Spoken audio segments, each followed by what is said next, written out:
Chapter 3056 Black Crystal Stone in the symbols etched into the wall. Hansen saw something with which he was very familiar. The carved symbol was in the shape of an egg. It looked like a pigeon egg with 1,000 stars floating inside it. It looked like a small universe that existed within. Although it was a simple line of a symbol, at this size, Hansen was far too familiar with it. Back in the sanctuaries, he had killed a sacred blood black armor bug, and received the mysterious black crystal stone. At this shape and size, what he saw carved into the wall was precisely the same. After that, Hansen had absorbed the black crystal stone's shell. There was a black crystal armor inside the black crystal stone. It was the black crystal armor that pulled Hansen into that world of kingdoms. Now on the wall he saw a symbol of the black crystal stone. It was extremely similar. He was super shocked. Is this a coincidence or a secret? Hansen's mind flashed through many different lines of thinking. The black crystal armor pulled him into the Geno universe. Then he appeared in ancient Big God Mountain. The location of that drawing also just happened to be someplace in ancient Big God Mountain. It was hard to think that none of it was related. Hansen quickly and carefully examined the details of the carving. He discovered what was drawn there was like some human performing a ritual. The ritual did not have a god or a king, or a sort of character that required obeying. They were kneeling and obeying the black crystal stone object. It looks like there is some kind of ritual going on in this drawing, but it is weird, Ghost Kill said.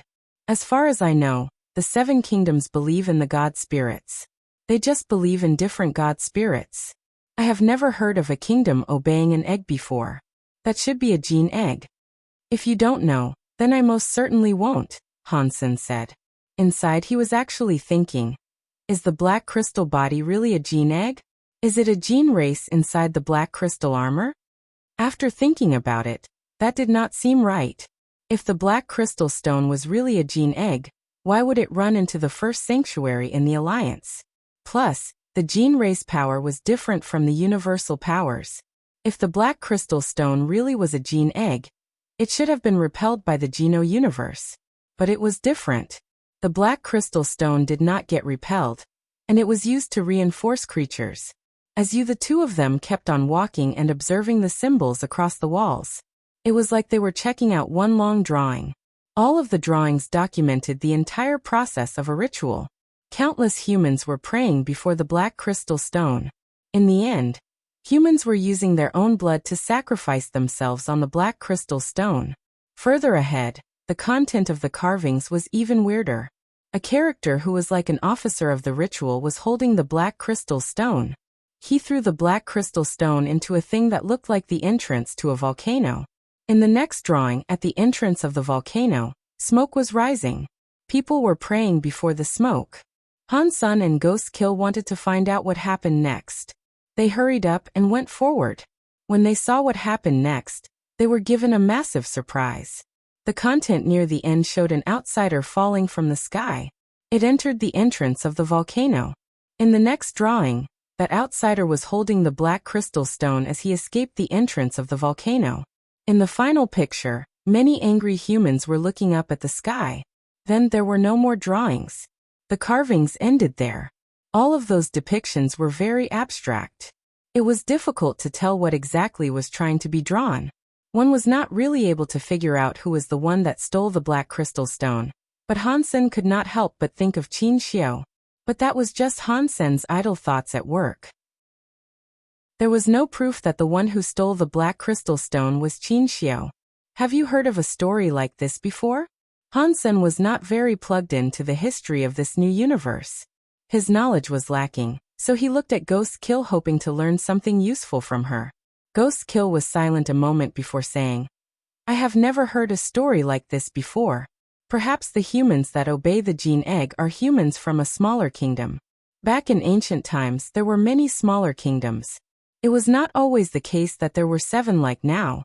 Perhaps the story on the stone is just a folktale from some old country that no longer exists. Hansen nodded. He looked at the stone wall ahead. He did not see any more carvings, but the stone cave ahead revealed stairs that went down. The stone staircase was a spiral one. It was unknown where it might have led. They looked at each other, and went down the stone stairs together in a very cooperative fashion. Han Sun and Ghost Kill were very interested in this place. They wanted to know who had put so many things in that ancient big god mountain. From what I know, the lone sky dragon is a very rare god gene race, Ghost Kill said as she kept walking. The legends of how many times it has appeared can be counted on your fingers. The most famous instance of a lone sky dragon was the one attributed to Mo Li. If the purple-haired monkey really is a blood ghost spirit, then the lone sky dragon from earlier could very well be the one Mo Li used to own. Han Sun had no hesitation to ask what he was wondering about. But if Mo Li was killed in the Wei Kingdom's palace, his gene races should have died with him. How could they have appeared here? I do not know, Ghost Kill said. If they are not Mo Li's, who could have a lone sky dragon and blood ghost spirit at the same time? How could that happen? It would be too much of a coincidence if you ask me. We cannot confirm if the purple-haired monkey is a blood ghost spirit, so maybe it isn't one, Han Sun said. You are right. Ghost Kill nodded and said nothing else. The two of them went down the stone steps. They had walked down at least a few hundred feet when the stone steps reached the end. In front of them was a stone door. While Ghost Kill was investigating it, she discovered there was nothing weird about the stone door. She pushed it, but the stone door did not budge. Allow me. Han Sun used the metal pillar in his hand to strike the stone door. He was very strong. After hitting it a few times, the stone door shattered. The two of them looked beyond the stone door. Beyond the ruin of the door, there was an old hall. The walls had many different styles that looked like the drawings from earlier. A 9-foot-tall stove was situated in the center of the hall. A green fire was burning under it. It lit up the entire palace. The two of them entered the stone hall with great care. They looked at the stone stove. A dead body was hanging upside down. It was clad in armor. The bones were almost cracked. It looked as if it had been dead for a long time. Han Sun noticed nothing special about the bones, so he looked at the drawings above.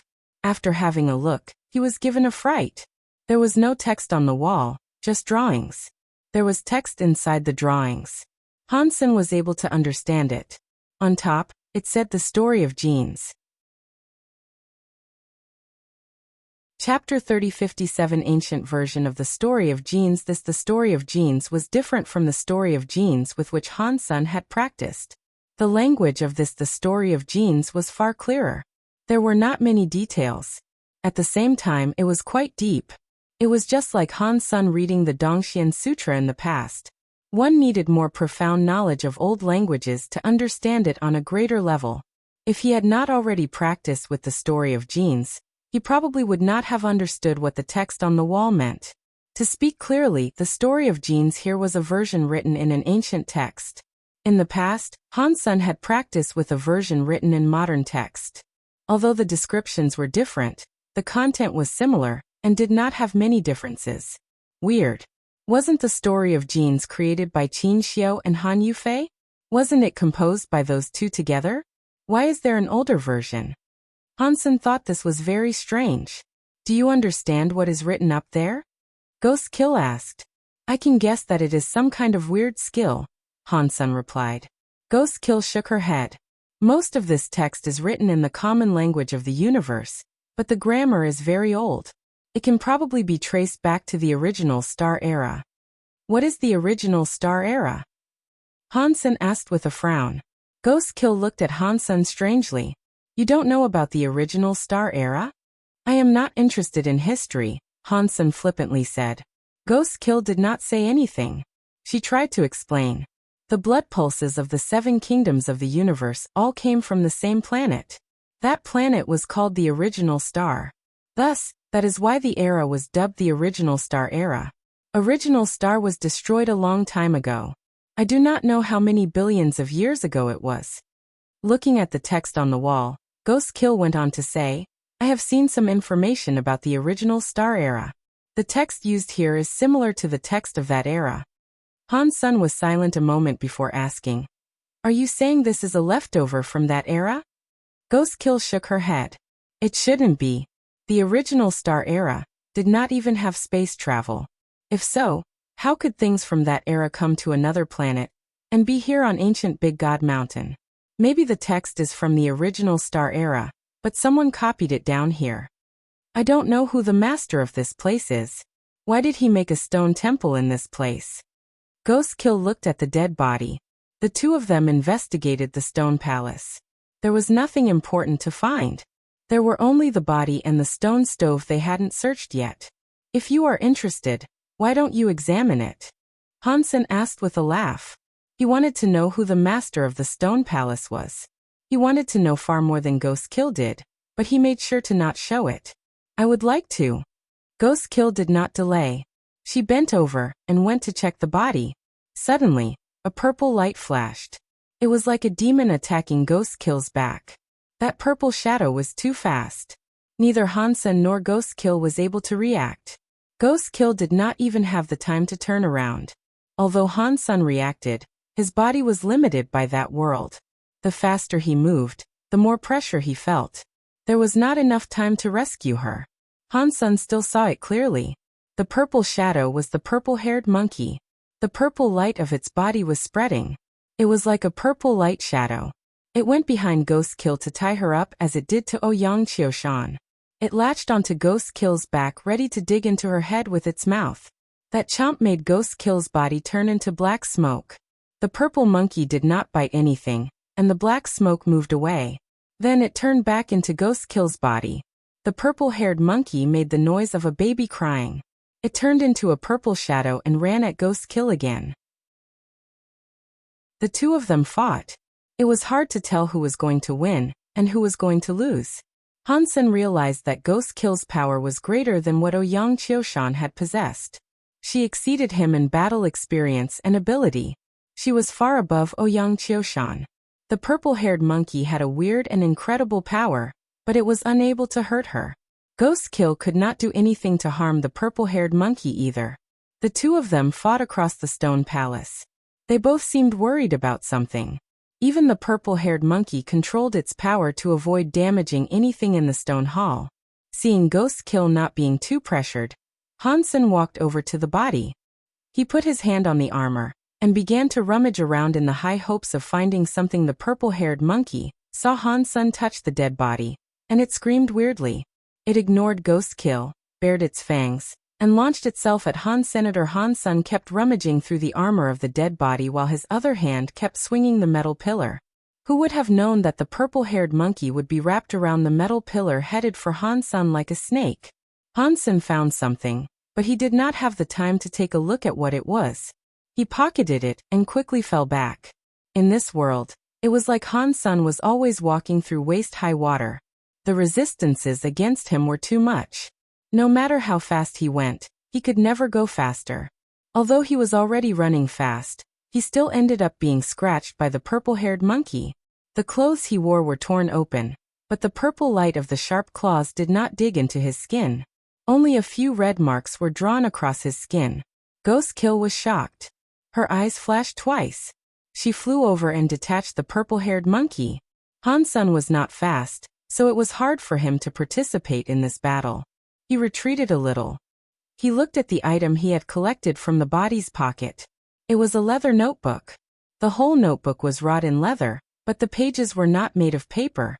Hansen flipped it open and saw the text was of the common language of the universe, but the grammar was very old, like the story of genes on the wall. Hansen read a few lines and found it very difficult to understand. He was only able to read the simple parts of the book. This person is an important officer from the Qin kingdom, who took a request from King Qin to find a skill that could enable immortality. Hansen only understood one part of it. It was what he thought it was. That guy was a subordinate of Qin Xiao. Most of the text was too difficult for Hansen to understand. It said something like what he had found something in ancient Big God Mountain. Regarding the details, he had to understand it all to understand. With the situation being what it was, Hansen did not have the time or space to study it. He put the notebook back in his pocket and observed the current battle. He was ready to get rid of that purple-haired monkey with Ghost Kill. It seemed to realize the crisis it faced, so the purple-haired monkey weirdly squealed. Its purple hair went straight like a raging fire. A scary purple fire suddenly wrapped up its body. Inside the purple flames, its body became transparent crystal like a ghost. At the same time, A weird presence came out of its body. Ghost Kill lost her voice as she screamed. It really is a blood ghost spirit. Chapter 3058 Demon Descends. The blood ghost spirit looked very murderous. Its body was like a ghost going for Ghost Kill. It was unknown how much faster it was than how it was before, but Ghost Kill only saw a blurry purple shadow. She was unable to see its body or tracks. Ghost Kill turned into black smoke and dodged, but Hansen still heard the black smoke had some humming sounds. When the black smoke turned into Ghost Kill again, her stomach had a few scratch marks, and she was bleeding profusely from them. Quickly run. Ghost Kill's expression changed as she shouted at Han Senator. She turned into black smoke and readied herself to flee. The blood ghost spirit was already very murderous. The purple shadow flashed in front of the black smoke. The black smoke went right past it.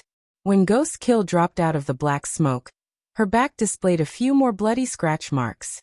Ghost Kill's face was looking quite grim. Although they had heard about the scary blood ghost spirit, they did not think the real blood ghost spirit was as scary as what they were encountering now. In the past, she witnessed the power of the purple-haired monkey and the lone sky dragon. She believed she had the chops to protect herself. That was why she had followed Han Senator.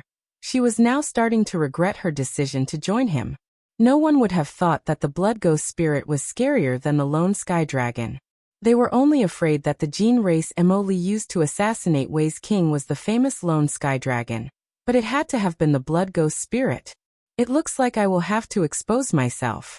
Ghost Kill knew that to depend on her ghost smoke beast was not going to escort her to deliverance.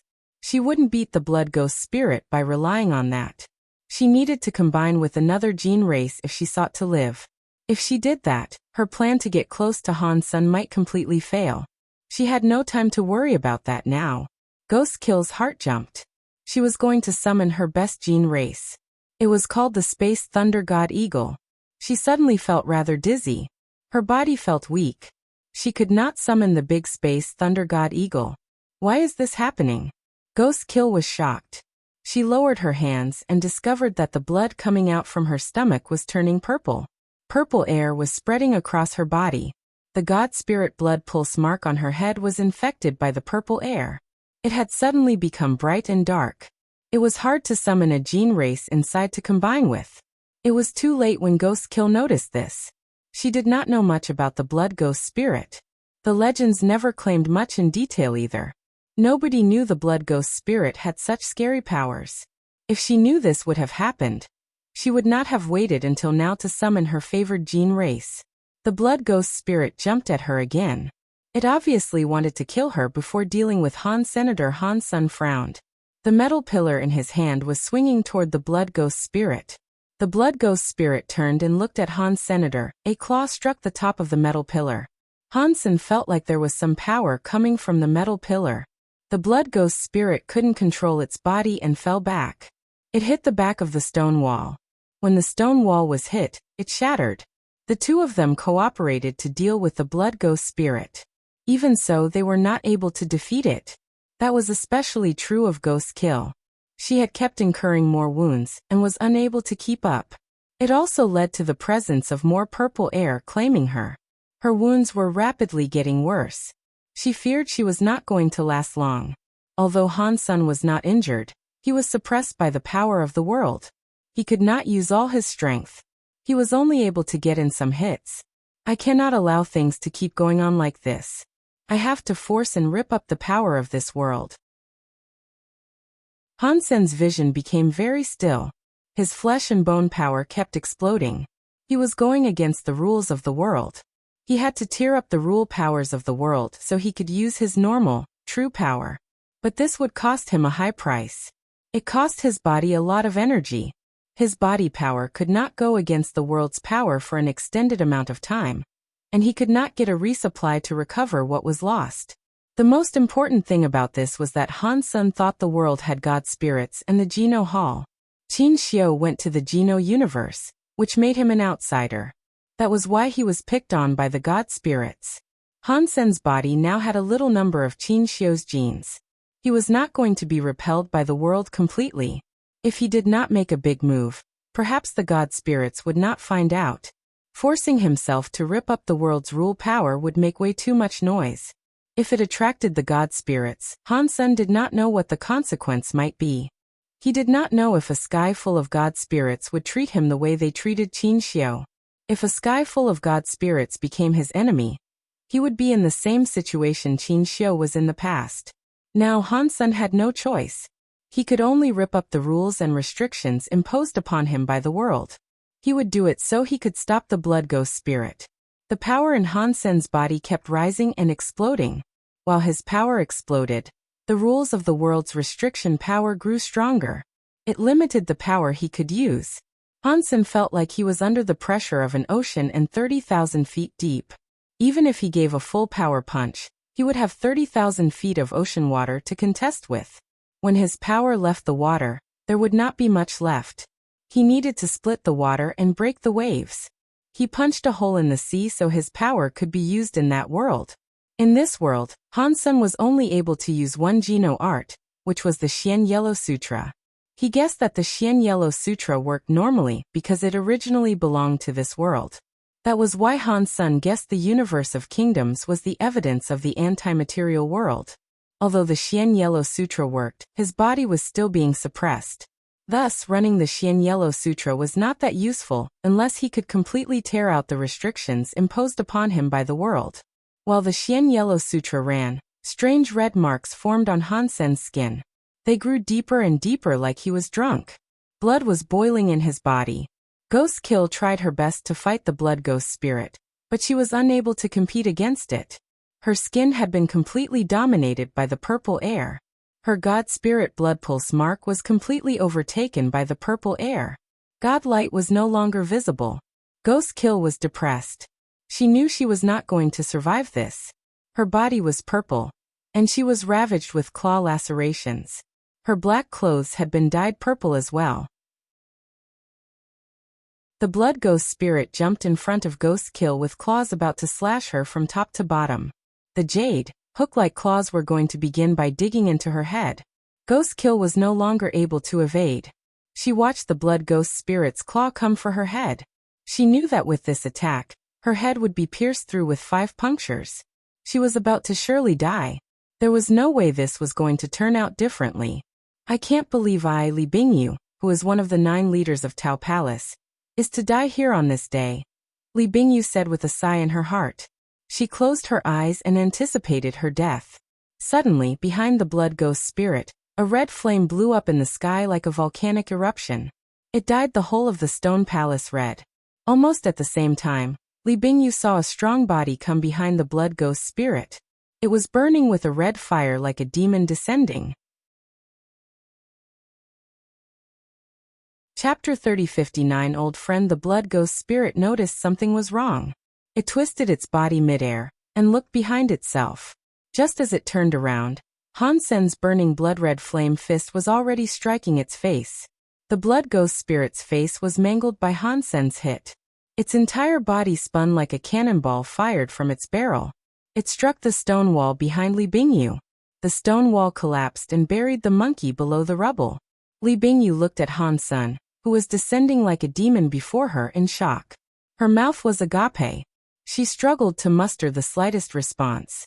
Hansen moved his body and moved in front of Li Bingyu. He touched her forehead. Li Bingyu was heavily injured, so she could not react. She saw darkness and passed out. Hansen used one hand to hold Li Bingyu and put his power into her body. He tried to squeeze the purple air of the blood ghost spirit out of her. Hansen's eyes were not trained on Li Bingyu, and he did not look at the stone wall that the blood ghost spirit had been driven into. He frowned and stared in another direction of the stone palace. There was a weird movement in the area. A purple lotus light appeared. It turned into the shape of a pretty man in purple clothing. What are you? How dare you trespass in my territory? That man, who was like a god descending, coldly spoke. When he looked at Hansen, he was so shocked that he fell back and screamed, "Dollar! You! How can you not be dead?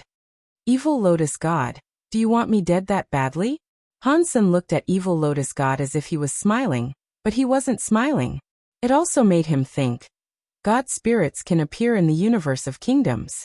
What is their role existing in both worlds? No. Evil Lotus God said after calming down. He looked at Han-sun with a conflicted look. About that. Dollar, can you put your power away? This is my territory. If you are trying to break the rules of the world, and a higher level God spirit feels it, you will be up to your neck in trouble. Don't say I did not warn you if that comes to pass. Han-sun saw Li Bingyu's purple air had been pushed out. He put away his power. In fact, he could hardly last much longer anyway. Going against the rules of the world required a lot of power. He would have run out of power soon. Seeing Han-sun look normal again, Evil Lotus God's face looked even weirder. He checked out Han-sun but did not speak. Evil Lotus God. Why don't you tell me what is going on? Han-sun checked out Evil Lotus God too. It looked like Evil Lotus God did not possess something and descend. His god body was really there before him. Now he had all the power. What do you mean what is going on? I do not understand what you are talking about. You should just stop stirring up trouble in this world. After saying that, Evil Lotus God was ready to leave. Do you think I will break your god temple? Han-sun looked at Evil Lotus God coldly. Evil Lotus God's expression changed. He gnashed his teeth and looked at Han Sr. I am warning you. Do not think that just because you saved the Geno universe you have free reign to do what you please. You broke the rules of this universe. If your body did not get restricted by the world, you are best off staying low profile. Do not stir up trouble. If our supervisor learns about this, you will end up like Qin Xiu. Han-sun laughed and asked, why was Qin Xiu bad? Did he not tear down God palaces happily? Evil Lotus God's face turned a bit green and white. He did not stay angry at Han Senator. He coldly said, Humph. Qin Xiu used your son's body to become a part of the Geno universe. He would not be restricted by the rules, but you cannot do the same. Do you think you can fight a higher level God spirit in your condition? Against that, Mr. God, I do not think so, but breaking your God temple would not be much of a challenge, Han-sun casually said. Evil Lotus God's eyes twitched. He madly asked, what do you want from me? How are my people doing in Space Garden? Han-sun did not ask about this world anymore. He asked about the other world. They are fine, Evil Lotus God said. Space Garden is the #1 faction in the Geno universe now. The spirits lit up the lantern, and the humans almost did too. If they became the first faction, why did humans not light up the lanterns yet? Han-sun asked with confusion. How would I know? Evil Lotus God asked while staring at him. Go and ask your son. Okay, how do I go back and ask my son? Han-sun asked Evil Lotus God. Evil Lotus God froze. After a while he said, don't you ask me that. I really don't know. Aside from Qin Xiu, no other creature can visit a different universe. Regarding how Qin Xiu managed that feat, you would have to ask him. I cannot descend here for long. I have to go. What is the relationship between these two worlds? Han-sun asked. I do not know. You should figure that out for yourself. The God spirits abide by the rules of the God spirits. If I break the rules and they find out, you and I will go down together. I need to go, so you should be careful. If you want to break my temple, then we will endure a bad stroke of luck together. I'm telling you that my supervisors will find you, and they will not stop until you are dead. Evil Lotus God stared at Han Senator. He did not care for anything more Han-sun said. He had to go now. Don't leave just yet. Han-sun said with a smile. Can you give me some of your God spirit blood pulse? No way. Evil Lotus God's body was vanishing. He gnashed his teeth. Don't be so selfish. You gave it to so many humans. Why can you not give any to me? Do I have to go visit your God temple before you give me some? Han-sun laughed evilly at Evil Lotus God. Evil Lotus God's body was 1 second away from being gone completely. He was annoyed and said, your gene blood pulse is better than mine. My God spirit genes cannot find your genes. How can I give you a God spirit blood pulse? I see. You should have told me sooner. Han-sun looked like he understood something. He grinned and said, in that case, goodbye. If I have trouble, I will come to look for you. I am sure you will have no trouble assisting me, right? The disappearing Evil Lotus God looked at Han-sun with a complicated expression. He was very mad and angry. He had a feeling about Han-sun that he could not explain. Seeing evil lotus god disappear, Hansen said to himself, "It looks like helping people to get their god spirit blood pulse is not hard. If Mr. Yang is a good guy, I will go to the temple and get him an evil lotus blood pulse." Hansen did not understand evil lotus god's attitude toward him. It seemed like evil lotus god was afraid of him. It was not like what evil lotus god said was real, and that the elusive supervisors would kill them. Otherwise, why didn't evil god Lotus just go ahead and tell the supervisor?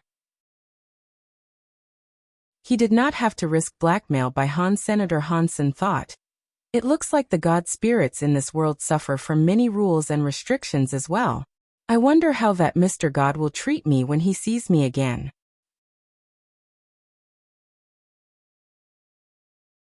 Chapter 30. Beaten to an egg. Some things are not possible to understand in a short amount of time. Hansen stopped thinking about it and walked over to the collapsed stone wall. He moved the broken rocks, checking to see if the blood ghost spirit was dead or not. If it was not dead, he would give it another punch or two.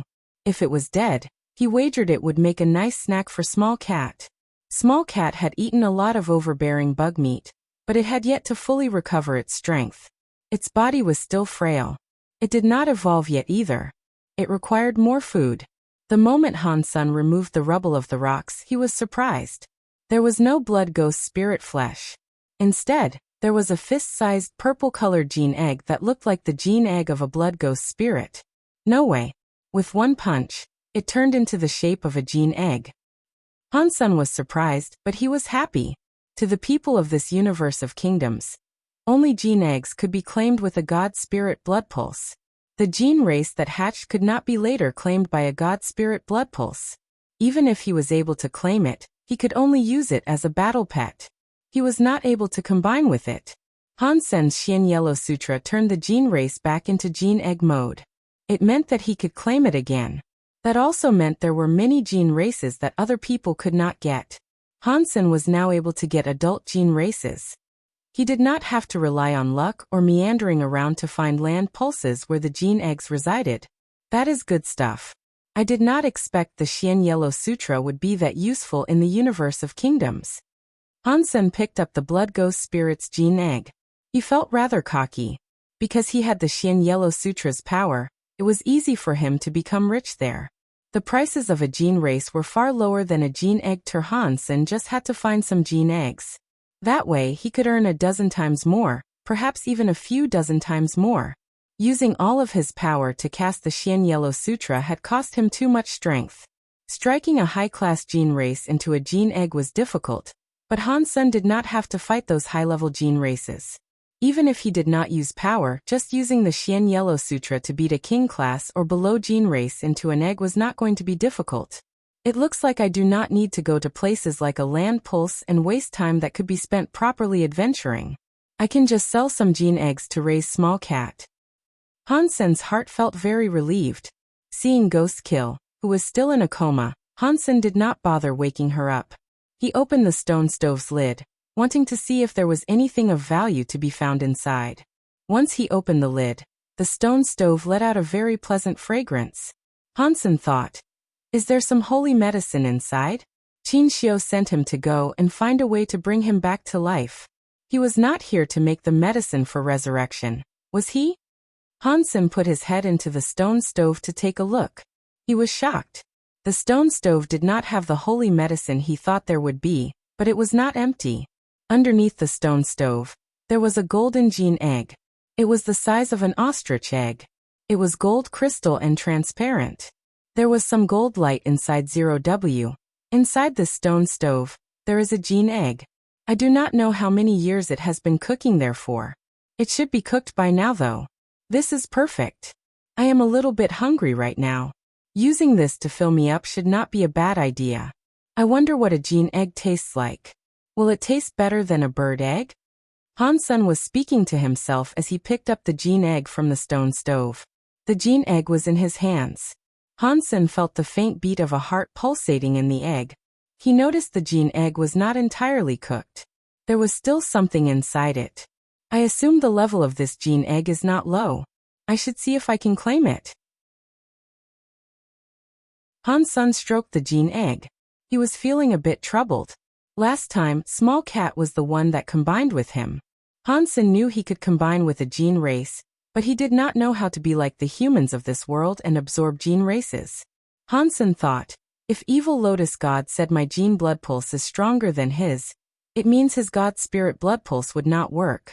But my blood pulse does not seem to work. If he did not have a God spirit blood pulse, he had to do it through the oldest method. Hansen extended his middle finger. He poked out a hole and squeezed out a drop of blood. He dropped it onto the gold gene egg. The red blood was absorbed by the gold gene egg. It was like it had entered a sponge and vanished. Suddenly, Hansen heard a sound in his head. Got mutant God class gene race Goldwing Peacock King. While Hansen observed it, the gene egg exploded. A small gold peacock flew out of it. It became a gold light that entered his sea of soul. A gene race that was claimed can go into my sea of soul like a beast's soul? Hansen was shocked. The sea of soul was still there, but the beast's souls inside could not be summoned. They were just like Hans Senator, they were restricted by the powers of that world. Hansen tried to summon the Goldwing Peacock King. He noticed it was easy for it to be summoned. A small peacock, which was glowing with a gold mist, appeared next to Hans Senator just like the beast's soul. Hansen was able to view some information about it. Goldwing Peacock King. Mutant God class gene race juvenile body. Peacock King had become a gold light that entered his body. Hansen's body changed. His head transformed into that of a peacock with peacock feathers.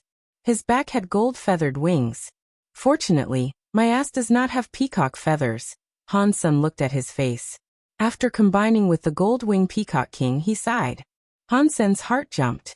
The wings had a gold light. Hansen was able to fly, and he could do so at a very fast speed. At least I no longer have to walk. Hansen was not afraid of being tired. If he used his strength to run, the world would restrict his power. Running was very tiring. By using a gene race power to fly, the world would not restrict such powers. It was easier. No one wanted to live with a lot of pressure. Seeing the blood-dropping method work, Hansen took out the ghost spirit gene and dribbled some blood onto it. It behaved just like the Goldwing Peacock King did. The blood ghost spirit egg hatched very quickly. Hansen's head rang with an announcement. Got mutant God class gene race blood ghost spirit. Of course, the purple gene egg hatched the purple-haired monkey. That purple-haired monkey was a much smaller size. He held it with one hand. It was very cute. It was like it was made of purple jade. Blood ghost spirit. Mutant God class gene race juvenile body. What a shame. The blood ghost spirit was beaten back into gene egg mode. And it also reverted into a juvenile. If I want it to be an adult again, how much must I feed it? Hansen felt terrible thinking about it. Hansen wanted to try combining with the blood ghost spirit, but Ghost Kill suddenly moaned. She was on the verge of waking up. Hansen put the blood ghost spirit and Goldwing Peacock King back in his sea of soul. He looked at Ghost Kill. Chapter 3061 Favor for the Savior. Li Bingyu's will was very strong.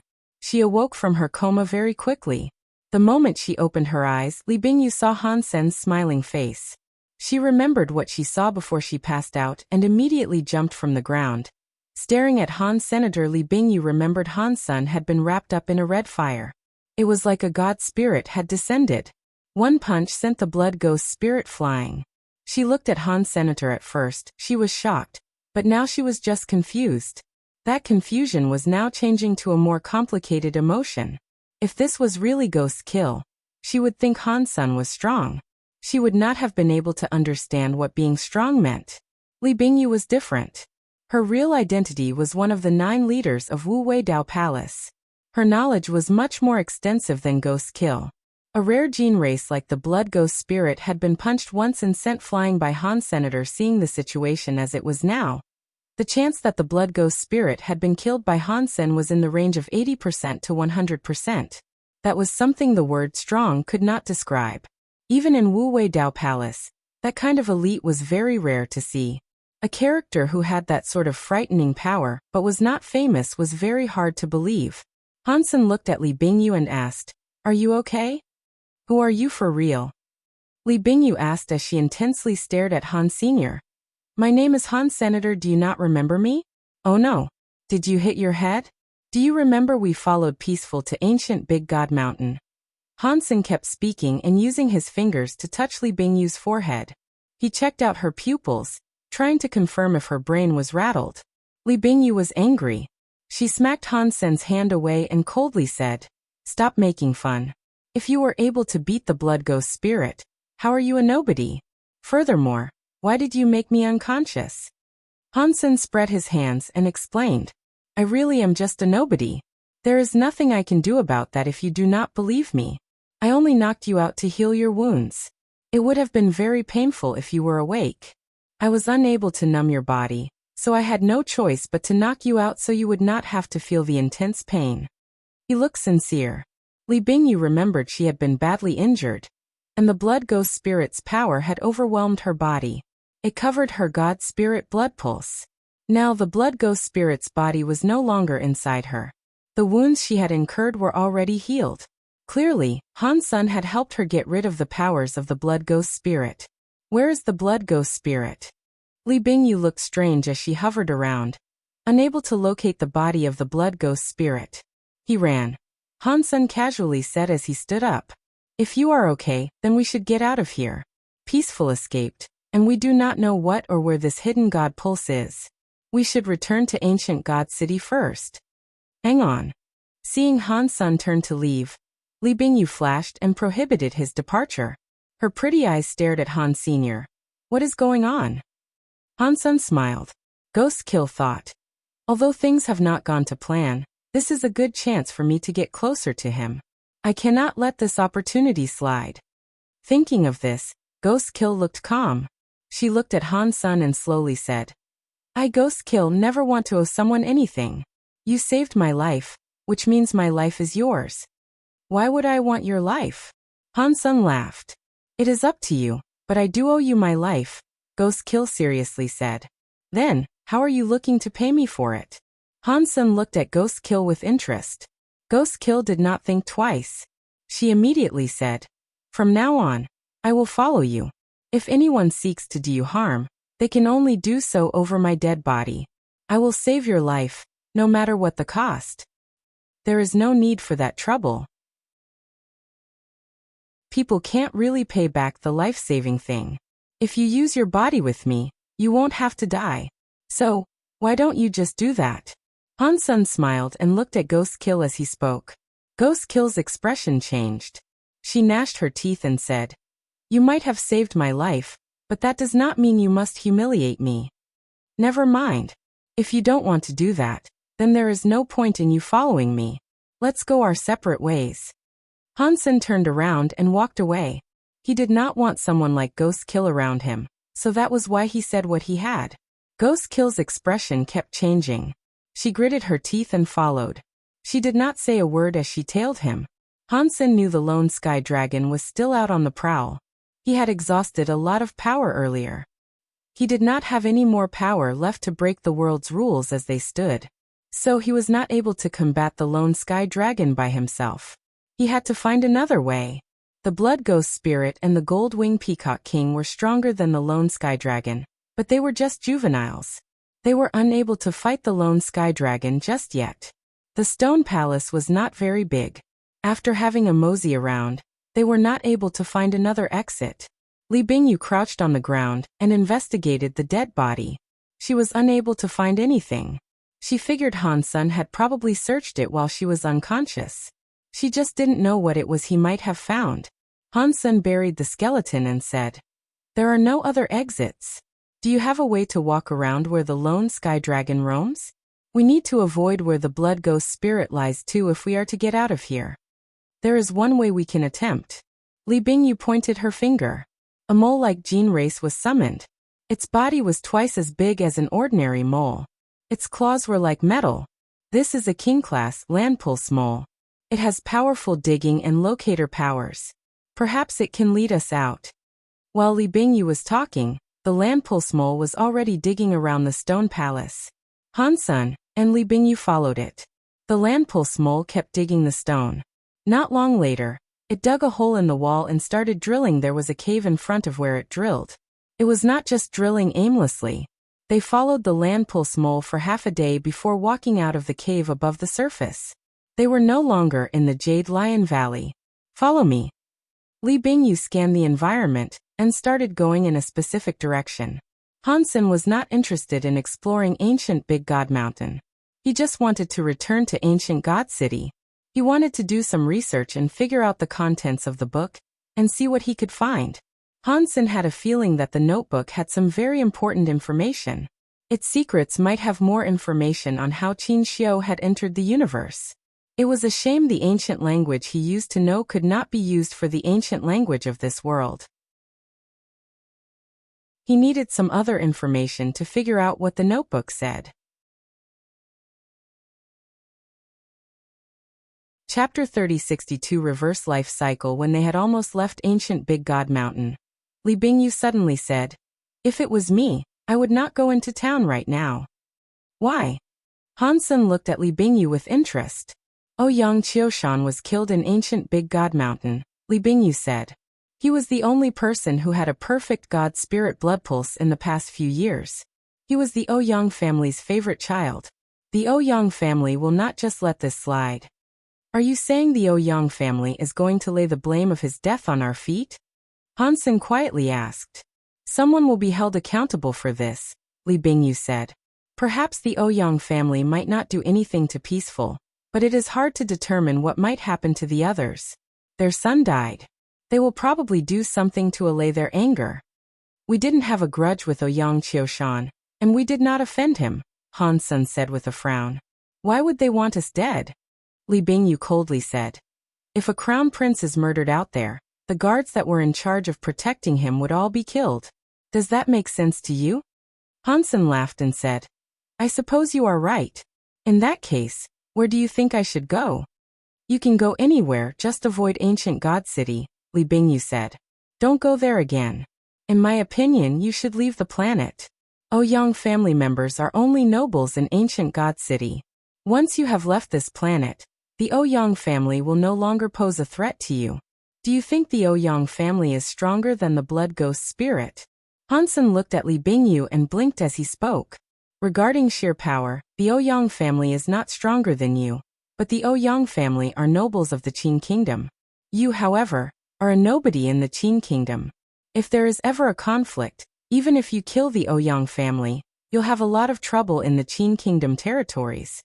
You are right. Hansen was not afraid of the Ouyang family, but it would be very troublesome. Yea, if you need it, I have a way to safely send you to another planet, Li Bingyu said. After thinking a moment, Hansen said, Thank you. But before that, I need to locate Mr. Yang. That will not be difficult. If he is in ancient God City, I can ask him to come out and meet with you. But it is not on me whether or not he wants to meet you. What are you trying to say? Hansen asked.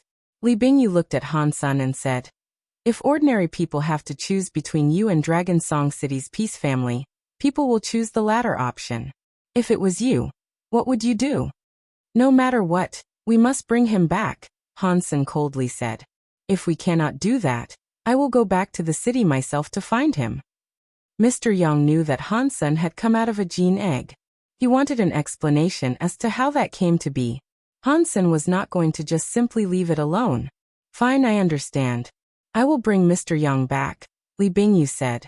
She then turned into smoke and vanished. Li Bingyu was a very efficient person. Even Hansen was surprised.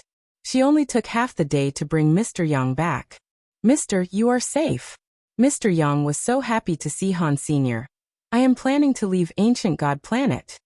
Hansen looked at Mr. Yang and asked, Are you going to follow me or are you going to stay? I already said I would follow you to the ends of the world, Mr. Yang quickly said.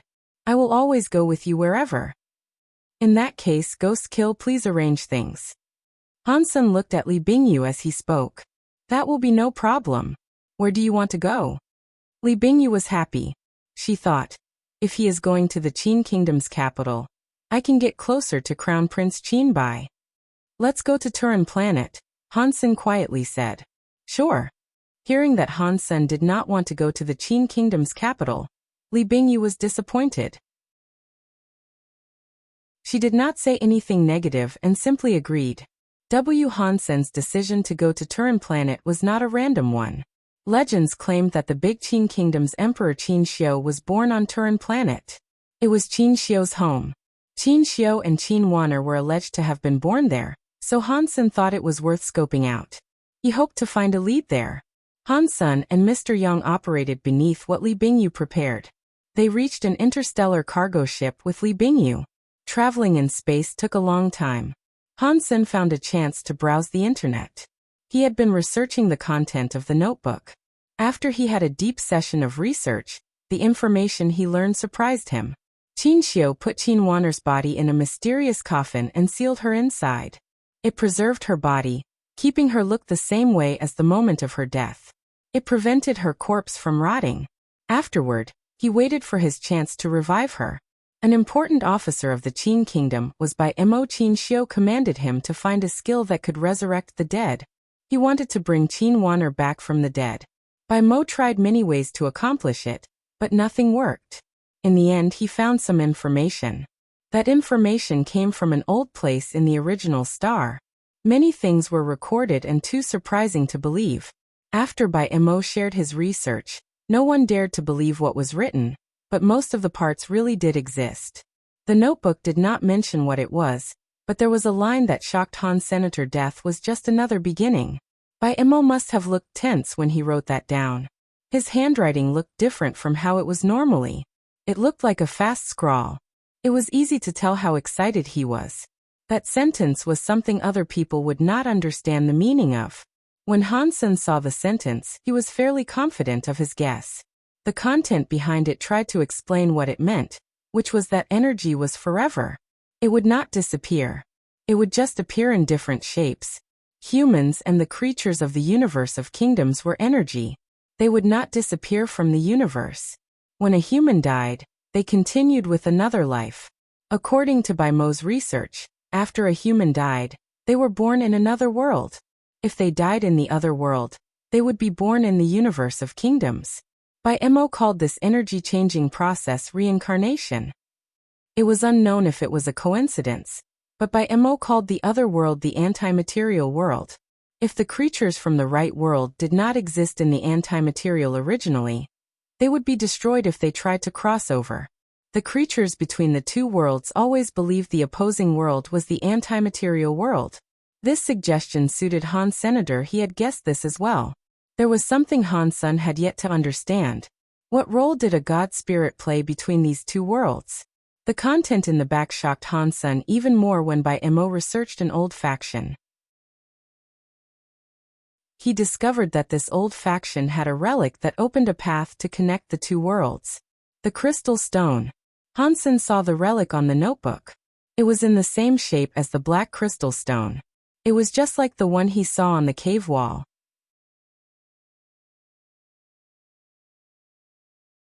Chapter 3063 Understanding the Cause. Hansen was very eager to keep reading it. He continued reading what was in the back of the notebook. He wanted to learn more and find out what the black crystal stone was. Bai Mo had mentioned that the black crystal stone could open the tunnel between two worlds. Qin Xiu might have made use of the black crystal stone to enter the Geno universe. If things were like that, then that is a fair explanation. If Qin Wanner was born in another world, the Wanner in this world would have been impossible for him to revive. It would have been useless no matter what Qin Xiu attempted. That is, unless he accessed another world and found a Qin Wanner that was born there and brought her back. Hansen had figured out why Qin Xiu went to the Geno universe. Although life worked in a cycle, a person never really died. On the other hand, reincarnation did not mean the same person was alive beyond the veil. Without the feelings and memories of a past life, even if she was still alive, the Qin Wanler from that life and the Wanner from the other life would have had no shared connection. To Qin Xiu, the Wanner he had found was just a Wanner that was a witch. That was not his real sister, Wanner. The reason Qin Xiu wanted to take Wanler back was so she could combine with the body of her past life and recover her memories. To do that, he needed to open the path between the two worlds. The Geno Hall prevented that from occurring. So Qin Xiu had to break the Geno Hall and bring Wanner back. If Qin Xiu really used the Black Crystal Stone to go to the Geno universe, he should have been able to use the Black Crystal Stone to bring Wanner back. There was no reason he had to stir up as much trouble as he did. If I get that black crystal, that would be the relic Mo described. Why did it appear in the first sanctuary in the sanctuaries? Why was it not in Qin Xiu's hands? It was such an important item. With Qin Xiu's powers and planning, there was no way he would have lost it. Have I analyzed this all incorrectly? Who knows? Maybe something happened. Hansen thought about all of this for a long time, but he could not get the answers he sought. The content in the back of Mo's notebook detailed what occurred after he found the old faction's relic and the ruins. Because the original star was destroyed, that old faction no longer existed now. Mo tried everything he could to find out more about it. Maybe they were blessed, and Mo found a lead. Although he could not find the leader of that old faction, it enabled him to find the relic and stone stove. Inside the stone stove, there had been a weird skill. It was the older version of the story of genes. Mo had given the relic and the story of genes that had been copied to Qin Xiu, who approved him to research it even further. Although he did not find out the secrets of the story of genes, they found out the use of the relic.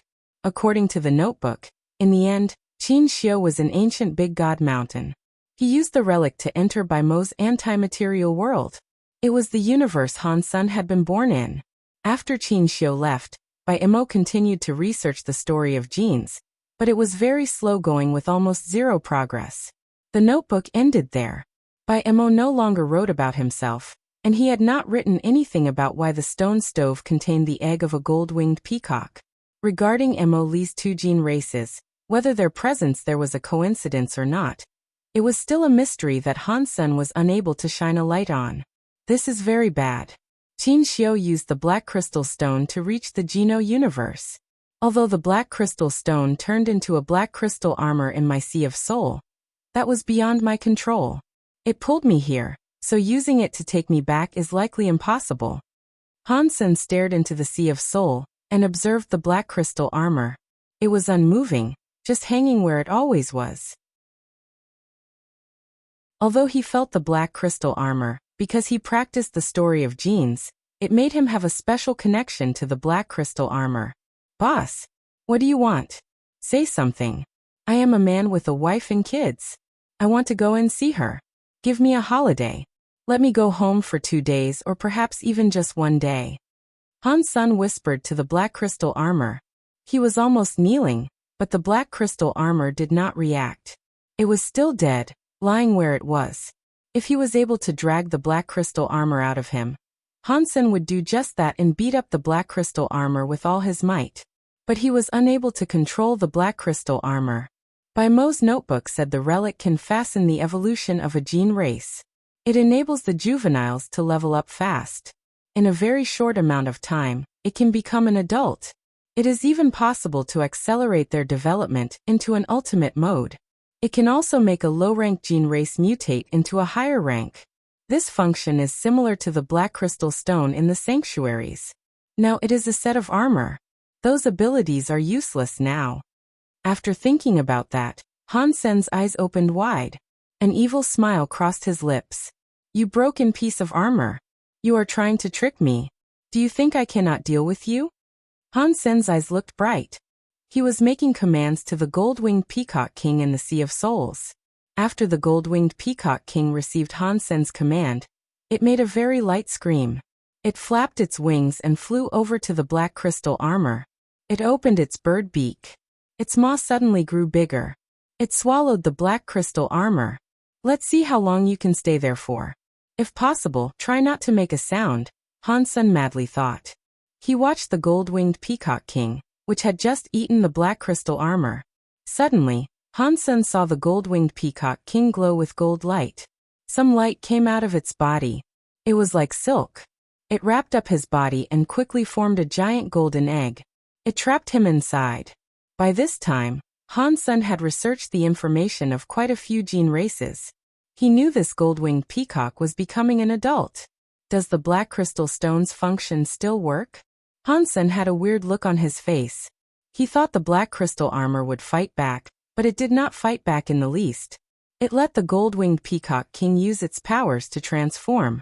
The gold-winged peacock transformation was something that could be completed in a short amount of time. Hansen watched it for half a day. The gold egg had yet to display any sort of movement. By then, the ship had docked on Turin planet. Mr. Yang and Li Bingyu came looking for Han Senator. The three of them said goodbye to the crew of the ship and hopped off. By Mo said Qin Wanner's body was sealed in a mysterious place in the Qin Kingdom's palace. It was Qin Xiu that did it. If Qin Wanner really did go through a reverse tunnel as I did, and if that is true, I will have to go to the capital of the Qin Kingdom. Hansen thought of that possibility. While Hansen was deep in thought, he suddenly heard the crack of a whip and some nasty voices. Stop playing dead. Get moving. A noble guard was holding a thunder whip. He used it to keep striking the people that came off the ship. Those people were all dressed in tattered clothing. Most of them looked injured. They cried awfully loud when they were hit. Hansen noticed that the ship they had been on was used for human trafficking. For such a developed kingdom, how can there be slavery? Hansen frowned. Chapter 3064 Jianbugu. Although Hansen's simplified assumption of them being slaves was correct, this was simply how the seven kingdoms of the universe worked. It wasn't as if saving a few slaves would ever solve the problem. Seeing these slaves, he noticed there were many children in their midst. They were all wearing AI bracelets and AI handcuffs. They were like cats and dogs being chased. Hansen shook his head. Mr. Yang watched Hansen shake his head and sighed. People did not have high or lower tiers before. With God spirits and blood pulses, there is now that distinction. While they were talking, they suddenly heard a little girl cry, "Mother! Mother!" Hansen and the others turned around to look. A young mother had collapsed to the ground, blocking the advance of the slaves that were bound to her. The guard holding the whip went over to strike her with it. The young mother seemed to have something wrong with her body. She was unable to get up. She tried her best to hold the little girl who was crying and let the whip only fall on her. Suddenly, a hand grabbed the whip. After looking, it was a middle-aged man who had been nearby. Judging from the way he appeared, he also had a necklace and bracelet. He was obviously one of the other slaves being sold. You should be more forgiving. Killing them earns you nothing, and you are only going to impact the profits of the sale. The middle-aged salve let the whip go as he spoke to the guard. The guard was always bullying the slaves. Now one of the slaves was standing up to him. He felt humiliated. He looked furious. He cracked the whip at that slave and madly yelled, "I am happy to whip you guys all to your deaths." The middle-aged man accepted a few of those whip strikes. It led to the development of bloody streaks on his body. Even so, he did not allow the whip to fall on the mother and child. He stood firm where he was. As this kept on going, the guard was growing angrier. He swore and hit even harder, saying, "Fuck. If you want to die, that is fine by me." His wrist was suddenly grabbed by another hand. He was no longer able to whip. "What are you doing?" The guard saw that the person holding him back was not a slave. It was someone who had just come off the same ship. He was not going to be as horrible to him as he was to the slaves. "How much are these three people? I am taking them." Hansen let go of the whip and pointed at the middle-aged man, mother and girl. "You want to buy 3 slaves?" A manager-looking man walked over and checked Hansen out. "Manager 1. The guard quickly bowed to the man. He behaved really politely. "Yes," Hansen said with a nod. Manager 1 stared at Hansen for a bit and smiled. "These slaves are meant for the 7 Hearts department. Normally, we cannot just sell pre-booked ones." "Then just give me a price that is higher than what they paid," Hansen said with a smile. Manager 1 was happy. He knew he had met a rich guy on this day. He thought, "Fat pigs that deliver themselves. I must scam them a lot." Manager 1 told the truth. The slaves were meant for the 7 Hearts department, and transporting slaves always resulted in a death or 2. When the slaves were delivered, they would always send more than needed. Those people were slotted in the replacement reserve. This time, there were many in the backlog of reserves. If someone was fine paying a higher price, he did not mind selling 3. "Mister, you are causing me trouble here." Manager 1 decided to scam money from Han Senator. He tried acting as if this was a difficult thing. Hansen looked at Manager 1 and asked, "What kind of price would not trouble you?" Manager 1 finally smiled and said, "If you take them this quickly, mister, then I will just sell them to you for a low price. I will go ahead and find a way to explain this to the Seven Hearts Department. These 3 slaves will cost 3,000 king money. You can just take them. If the Seven Hearts Department wants an explanation, they can answer to me. I will shoulder the responsibilities. 3,000 king money is way too high," Mr. Yang madly said. "In the market, an adult slave normally only costs 50 or 60 king money. Even young ones were only around 100. Those from a big slave ship were usually even cheaper to buy. 3 slaves for 3,000 king money was grossly overpriced. You can't say that. These are the slaves the Seven Hearts Department wants. I am taking you a huge risk here by giving them to you." Before Manager 1 finished his speech, Hansen interrupted him. He said to Mr. Yang, "Mister, give him the money. I want these 3 people." Mr. Yang thought he had been totally scammed, but if Hansen agreed, he had no choice but to give Manager 1 the 3,000 king money. "Mister, you are smart. If there is anything else you need, come and find me," Manager 1 said as he accepted the 3,000 king money. His expression looked extremely happy. It was just 3 slaves, and they were not worth much. Yet he had managed to sell them for 100 times the original price. Manager 1 happily gave him the slave contracts for the 3 people. Hansen accepted the slave contracts. Mr. Yang gave them to the slaves. He lifted the mother and daughter. "What is your name?" Hansen waved at the middle-aged man.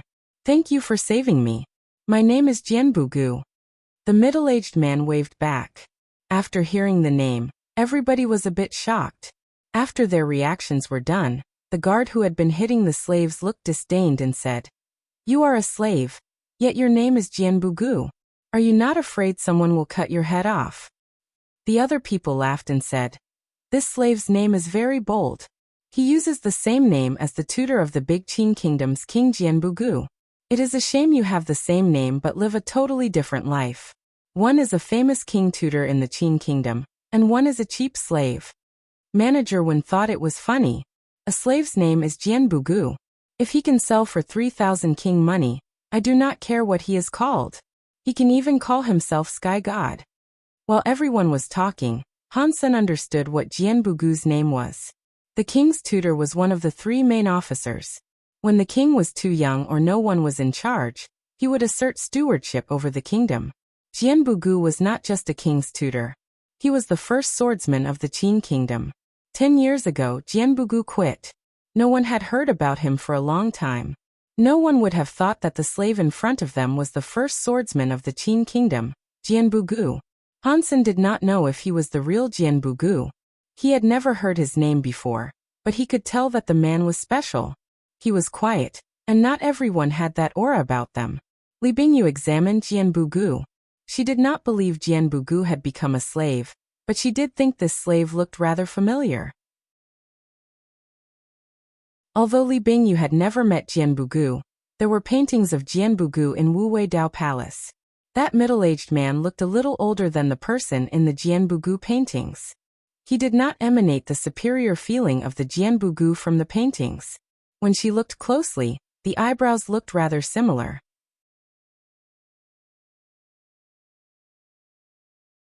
Chapter 3065 Holy When White Deer Turin planet was different from ordinary planets. It was a planet without a god temple.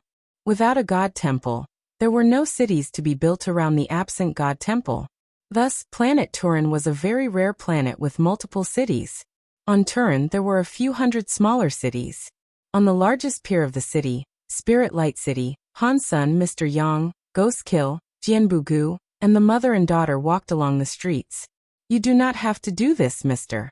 If you have somewhere to go, I recommend you just go." Hansen spoke to Jianbugu, who was walking alongside him. Jianbugu shook his head. "Mister, you spent 3,000 king money to buy me. Unless I do something to pay you back, I belong to you now." Hansen laughed. He did not say anything. He just looked at the mother and daughter and said, "If you guys want to leave, I can give you some money to help get you started." Please keep us in your employ. The young mother pulled the little girl closer to kowtow before Han Sr. Get up. If you guys want to stay, then you can stay. Han Sen frowned. Mr. Yang helped them get up. Han Sen asked Mr. Yang. Old Yang, do you know where King Qin used to live? King Qin lived in King Qin City, but there used to be no city. King Qin lived there, so it was built there. Mr. Yang was next to Han's senator. He told him legends and stories while they walked. At this time, in Seven Hearts Department, Manager Wen's face looked as gray as the earth. His mouth was wide open as he looked at the Seven Hearts Department leader, Feng Qiyuan, in absolute shock. Leader Feng, you must be joking. Manager Wen was unable to speak straight. Who has the time to spare joking about with you? The person you sold really was the Jianbu Gu, who was the famous king's tutor in the Qin kingdom. He was once so famous. Feng Qiyuan looked at Manager Wen as if he was an idiot. Manager Wen still could not believe it and said, that should be impossible. If he really was the king's tutor, Jianbu Gu, how could he have become a slave and enable others to bully him? There has to be something wrong there. Feng Qiyuan coldly laughed. About 10 years ago, Jianbu Gu was commanded by the king to go into Wu Wei Dao Palace alone. He was required to kill the 2 leaders of Wu Wei Dao Palace and force the Wu Wei Dao Palace out of the Qin kingdom's realm. Jianbu Gu's swordsman teacher was one of Wu Wei Dao's 9 leaders, the sword grandmaster. He felt as if he betrayed his teacher, so he decided to stop fighting for 20 years. Dead or alive, he would not fight anybody. He also quit his position in the government and vanished without a trace. Back then, I saw Jianbu Gu a few times. I saw him attack Wu Wei Dao Palace, so that person had to be Jianbu Gu. After he said that, Feng Qiyuan looked at Manager Wen's pasty face. He lifted his lips and said, if you could have kept Jianbu Gu, no matter if you sent him to the Qin kingdom or sold him to Wu Wei Dao Palace, you would have had so much fortune. I cannot believe you pawned him off for only 3,000 king money. Only you would strike such a terrible business deal. When Manager Wen heard that, he dropped to the floor in a state of paralysis. He was like a madman repeating the words in sentence. I sold Qin Kingdom's king's tutor Jianbu Gu for 3,000 king money. Feng Qiyuan's eyes looked as if they were on fire. It has not yet been 20 years. It looks like that Jianbu Gu is holding true to his promise. It must be fate that God has enabled me to find him. Han Sun and the others did not know what was happening in the Seven Hearts Department, but Li Bingyu kept examining Jianbu Gu. She looked murderous. Jianbu Gu killed 2 leaders of the Dao Palace. One of them was Li Bingyu's teacher. With Li Bingyu's age and skill, she was not yet able to be a leader yet. Whichever way one looked at it, Jianbu Gu was Li Bingyu's nemesis. Li Bingyu was not entirely certain that the Jianbu Gu in front of her was the real king's tutor of the Qin kingdom who was so famous. She wasn't there to witness the fight. While Li Bingyu was still thinking about all of this, she suddenly heard footsteps that sounded like rain. A man in white clothes was riding atop a white deer. He did, however, possess a black beard. The white deer, though, was far prettier than a horse. It glowed with holy light. Hansen saw the deer and the man. He saw the white deer was coming toward them, so he stopped. In just a moment, the white deer was 30 feet away from them and stopped. It had been moving so fast, but it was able to instantly stop. It did it so naturally. It was like the white deer was frozen on the ground and entirely unmoving. I heard you bought 3 slaves for 3,000 king money. How about I spend 30,000 king money and take one of them off your hands? Feng Qiyuan sat atop the white deer, smiling as he spoke. He did not look at Han Sun once. He merely stared at Jianbu Gu. I am not making a trade with you, Han Sun said as he looked at Feng Qiyuan. Mr. Yang looked at Han Sun seriously and quietly said, be careful, mister. That man is probably riding atop the ultimate body of a holy one white deer. In the big Qin kingdom, it is in the top 100 gene races to be found. Feng Qiyuan ignored Han Sun and Mr. Yang. He only looked at Jianbu Gu and asked, Mr. King's tutor, do you remember me? I am Feng Qiyuan. After he said that, Mr. Yang was shocked. He did not expect that the slave was really the Qin kingdom's king's tutor, Jianbu Gu. Jianbu Gu calmly looked at Feng Qiyuan and said, you are the student of Sky Leader. I saw you on Sky Path Peak. You were standing next to Sky Leader. If you know that, then there is no need for me to talk crap, Feng Qiyuan coldly said. You owe Wu Wei Dao Palace, and today is the day you should pay them back. His body glowed. The Holy One White Deer combined with his body, and it made Feng Qiyuan's body stronger. His head had a holy set of antlers. He looked very holy. His hands turned into the trotters of a deer. They looked as if they had been born with a holy mark. His eyes had a god light in them. Feng Qiyuan faced his palms towards Jianbugu. The holy light flashed like a flooding sky river. It gathered across his holy text and made the holy text glow. The holy text looked as if it was born from the sky and earth. It triggered the power of the sky and earth. It made Han Sen and the others feel as if they were going to be crushed beneath those words by the sky and the earth. One word was able to crush a mountain. Jianbugu just peacefully stood where he was. He looked up at Feng Qiyuan as he tried to attack him. He did not look as if he was going to dodge or fight back. He did not summon a gene race to combine with. Han Sen was just going to sit back and watch, but he saw Feng Qiyuan's palm was just about to strike Jianbugu's body. Jianbugu did not evade. It looked as if he was happy to accept death. This shocked Han Senator. He sensed that Jianbugu really was not going to fight back. He was just going to accept that hit. Feng Qiyuan looked murderous and very excited. Jianbugu was waiting for his strike. He really was not going to attack. Now Feng Qiyuan could erase an enemy for Wu Wei Dao Palace. Seeing the light text was going to crush Jianbugu, it did not matter how famous he used to be. If he did not combine with the gene race, there was no way he would be able to withstand that strike. Who knew a hand would suddenly appear and grab Jianbugu's hand to pull him aside. Feng Qiyuan hit empty space. Feng Qiyuan frowned. He looked at the person who pulled Jianbugu away. It was Han Sen, who had spent 3,000 king money to buy Jianbugu. We did not agree on a price yet, and you are trying to kidnap him. You are very unreasonable.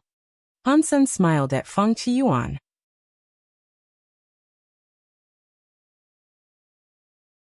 Chapter 3066 Evil Blood. Feng Qiyuan was so fast that he could have killed Jianbugu's. To him, this had been a very rare opportunity. If Jianbugu had not decided to avoid fighting anyone for 20 years, even with an army of 1,000 men, 1,000 horses, and a sky full of battleships, he would not have been able to be beaten. Feng Qiyuan knew that he had to take advantage of that opportunity to kill Jianbugu now. His reputation in the Sky faction would have greatly risen. It might have even been possible for him to one day become the leader of the Sky faction if he achieved this. He felt no hesitation. Feng Qiyuan's hands were like a mountain coming to suppress Han Senator. He was happy to kill anyone that dared prohibit him from ending Jianbugu's life. The holy text on his hands flickered. It was like a hell of mountains was crashing down. Han Sen did not feel like dodging. He combined with the blood ghost spirit. The gold-winged peacock king was still evolving. Small Cat's body, despite being near recovery, was not yet in full health. On top of that, it was not a gene race Han Sen had properly claimed. It was not under his complete control. If he wanted to combine with it, it required Small Cat to be willing. The only gene race Han Sen was able to rely on was that of the blood ghost spirit. Some purple air came out of Han Sen's body. Suddenly, there was a monkey tail behind him. His hair turned purple, and he suddenly grew bigger. His body had a weird purple light. It was burning like a purple fire.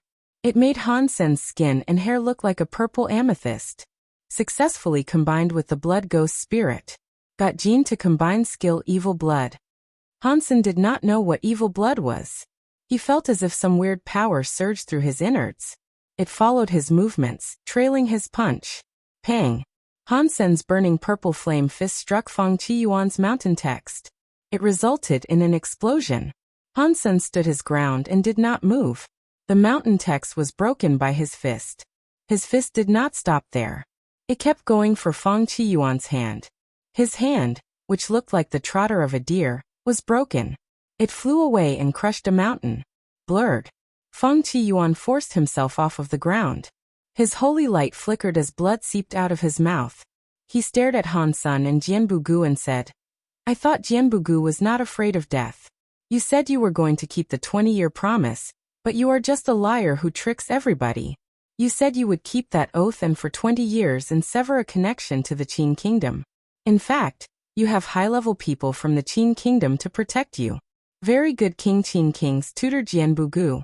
Very good oath of 20 years. This is ridiculous. Jianbugu looked cold. He did not want to argue with Feng Qiyuan. Hansen could not watch it. He looked at him with disdain and said, I let you give me a new price but rejected the offer. Now you start talking crap just because you failed to take him by force. Is Wu Wei Dao Palace always this lame? Shut up. How dare you, you crazy man, underestimate the might of Wu Wei Dao Palace. Do you really think you can stop me, Feng Qiyuan? I, who is of the Seven Hearts gene race, am very amazing. Being my enemy will make it so you cannot live or die. Feng Qiyuan was going to use a God Spirit blood pulse and summon another gene race to combine with. Some elites had multiple gene races to combine with. It was not a rare thing in the Seven Kingdoms. Feng Qiyuan said he was the leader of the Seven Hearts department. He said he had 7 unique gene races and could combine them with 7 gene races. That, however, was very rare. Ordinary people only had 3 to 4 gene races to combine with, and the gene races could not have conflicting elements. For example, a water element gene race was unable to combine with a fire element gene race. That was a prime example of there being a conflict that could harm one's body. Feng Qiyuan looked horrible. He wanted to summon 6 more gene races to combine with, but he suddenly discovered that his communication with the God Spirit blood pulses was being cut off. He was no longer able to summon the gene races inside. What's going on?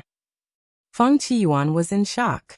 He used his inner vision to take a look inside and see his God Spirit blood pulse mark. He noticed how it was marred with a layer of purple. There was some dirty, purple blood on his wounds. Suddenly, Feng Qiyuan felt like his body was rather cold. He could not help but scream. It is the blood ghost spirit's evil blood. Impossible. I thought the blood ghost spirits went extinct when Emoli died. Why is the blood ghost spirit still here? Feng Qiyuan looked at Hansen's transformation. He really did look like the blood ghost spirit from legend.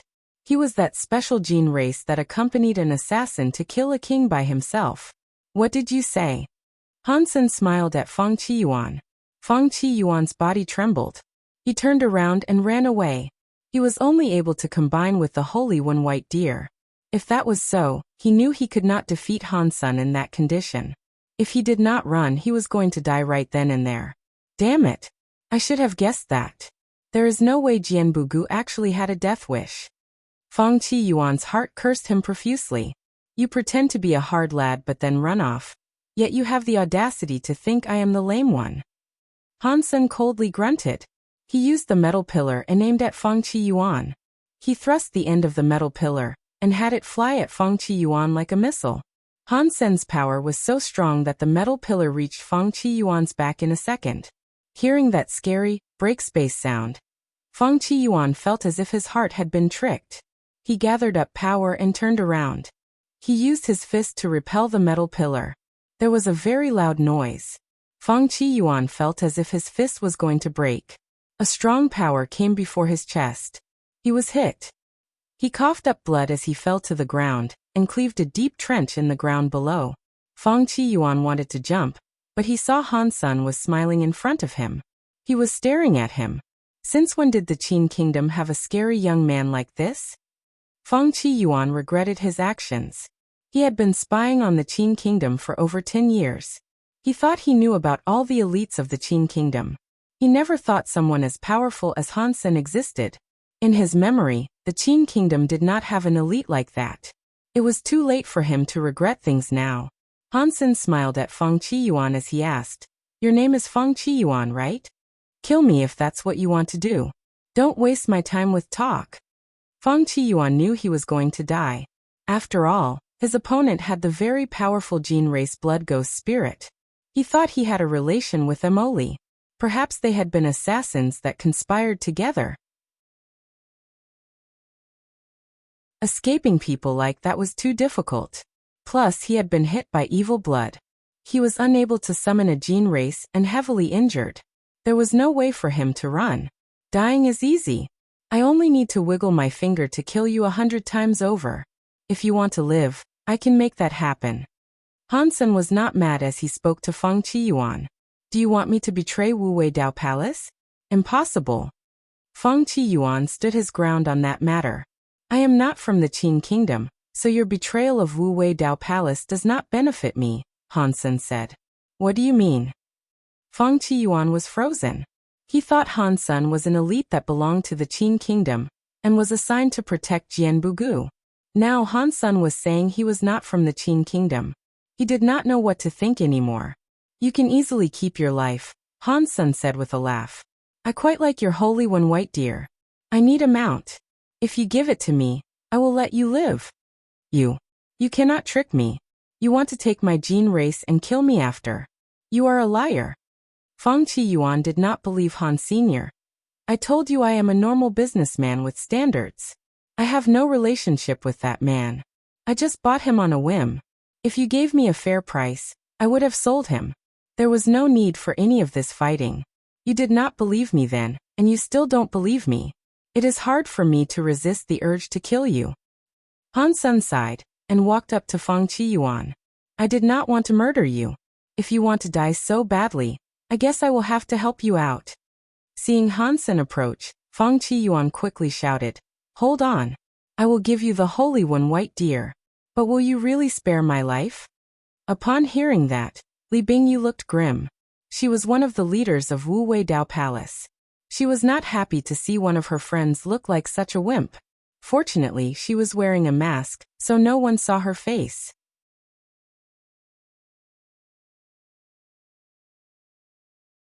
Chapter 3067. Getting upset over money, Feng Qiyuan eventually decided to concede. He agreed to give Han Sen the Holy One, white deer. A tame gene race could be transferred between people that had a god spirit blood pulse, but being able to transfer did not guarantee it could be used. If the god spirit blood pulse was not compatible with the gene race, even if one had the gene race, one could not combine with it. If one was to force a combination, it might harm one's body. Han Sen tried to use his Sea of Souls to receive the Holy One, white deer Feng Qiyuan gave him. The results surprised him. The Sea of Souls quickly received the Holy One, white deer. After that, people would not have been suspicious of him being from another world. At the same time, Han Sen heard an announcement play in his head. Got God class gene race Holy One, white deer. Han Sen checked out the information on the Holy One, white deer. The results surprised him. Holy One, white deer. God class gene race adult. This Holy One, white deer was an adult. It was not in an ultimate body, which was not like what Mr. Yang told him. An adult God class gene race was not a bad thing to obtain. It was enough for Han Sen to use as a mount to get around. Of course, Han Sen wanted the Holy One, white deer not solely for more than just being a mount. He just did not want to kill Feng Qiyuan yet. Keeping Feng Qiyuan was going to be useful. Can I leave now? Feng Qiyuan gnashed his teeth as he spoke. The 7 gene races were his life. Now Han Sen had taken one. He really hated that. Of course, unless you want to stay and have dinner with us, Han Sen said with a laugh. What about the evil blood in me? Feng Qiyuan asked. I only said I wouldn't kill you, Han Sen coldly said. I did not say I would get rid of the evil blood I pumped into you. If you want my help with this, give me another gene race that is on the same level as this Holy One, white deer. Either that or a gene egg. Feng Qiyuan was very mad, but he did not explode and reveal it. He did not keep asking Han Sen to remove the evil blood inside him. Feng Qiyuan did not dare turn around. He just looked at Han Sen and retreated. He walked far away and then started running like a lunatic. Seeing that Han Sen was not chasing after him, Feng Qiyuan felt relieved. He also felt great regret. Is he really not an elite sent by the Qin kingdom to protect Jianbugu? If that was all real, I should have just bought Jianbugu. If I did that, none of this would have happened to me. Feng Qiyuan did not want to go back. He had to find a way to remove the evil blood that plagued him. If he was unable to use his gene race, he felt very unsafe. Fortunately, evil blood is not a gene combined skill that can kill you in any short amount of time. I will wait until I recover. Then I will come back for him.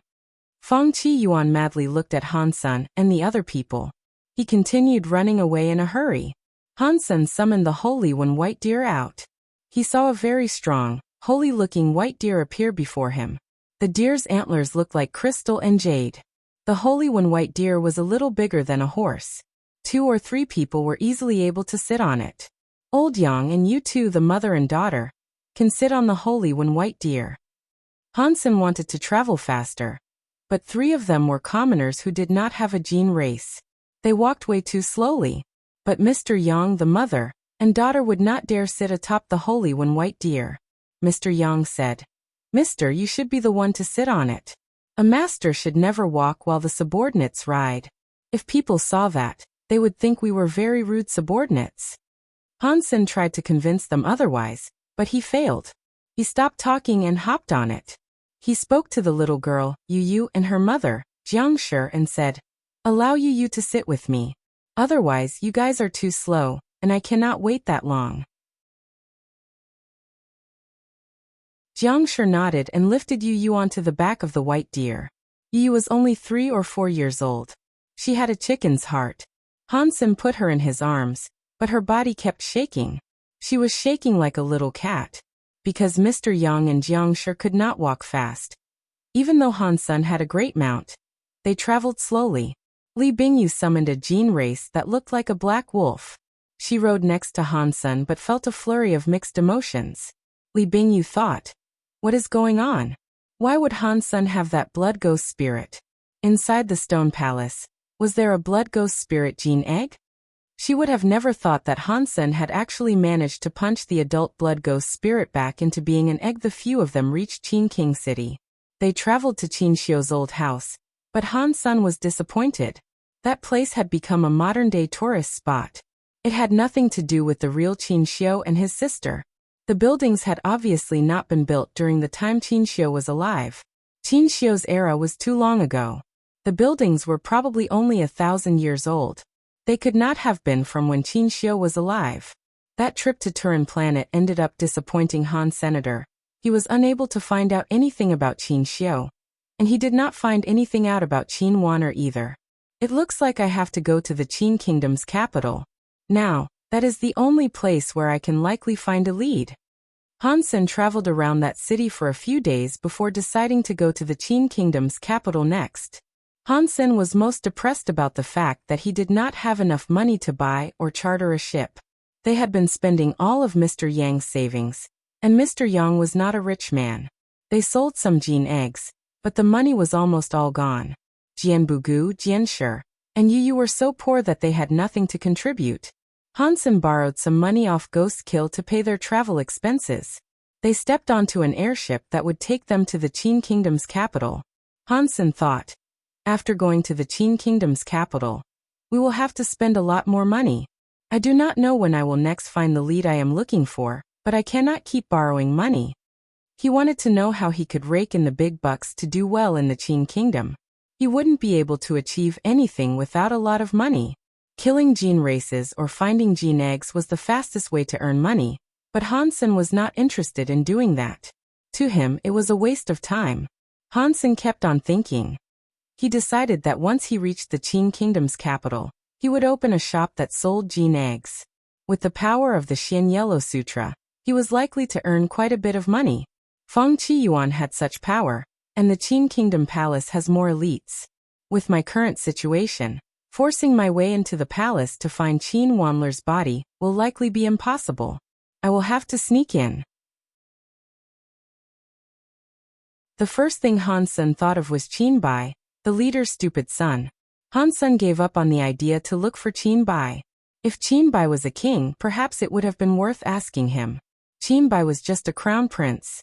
Han Sen did not have much authority, and people would have merely treated him like a subordinate. It would have been hard to quit the crown prince's employ.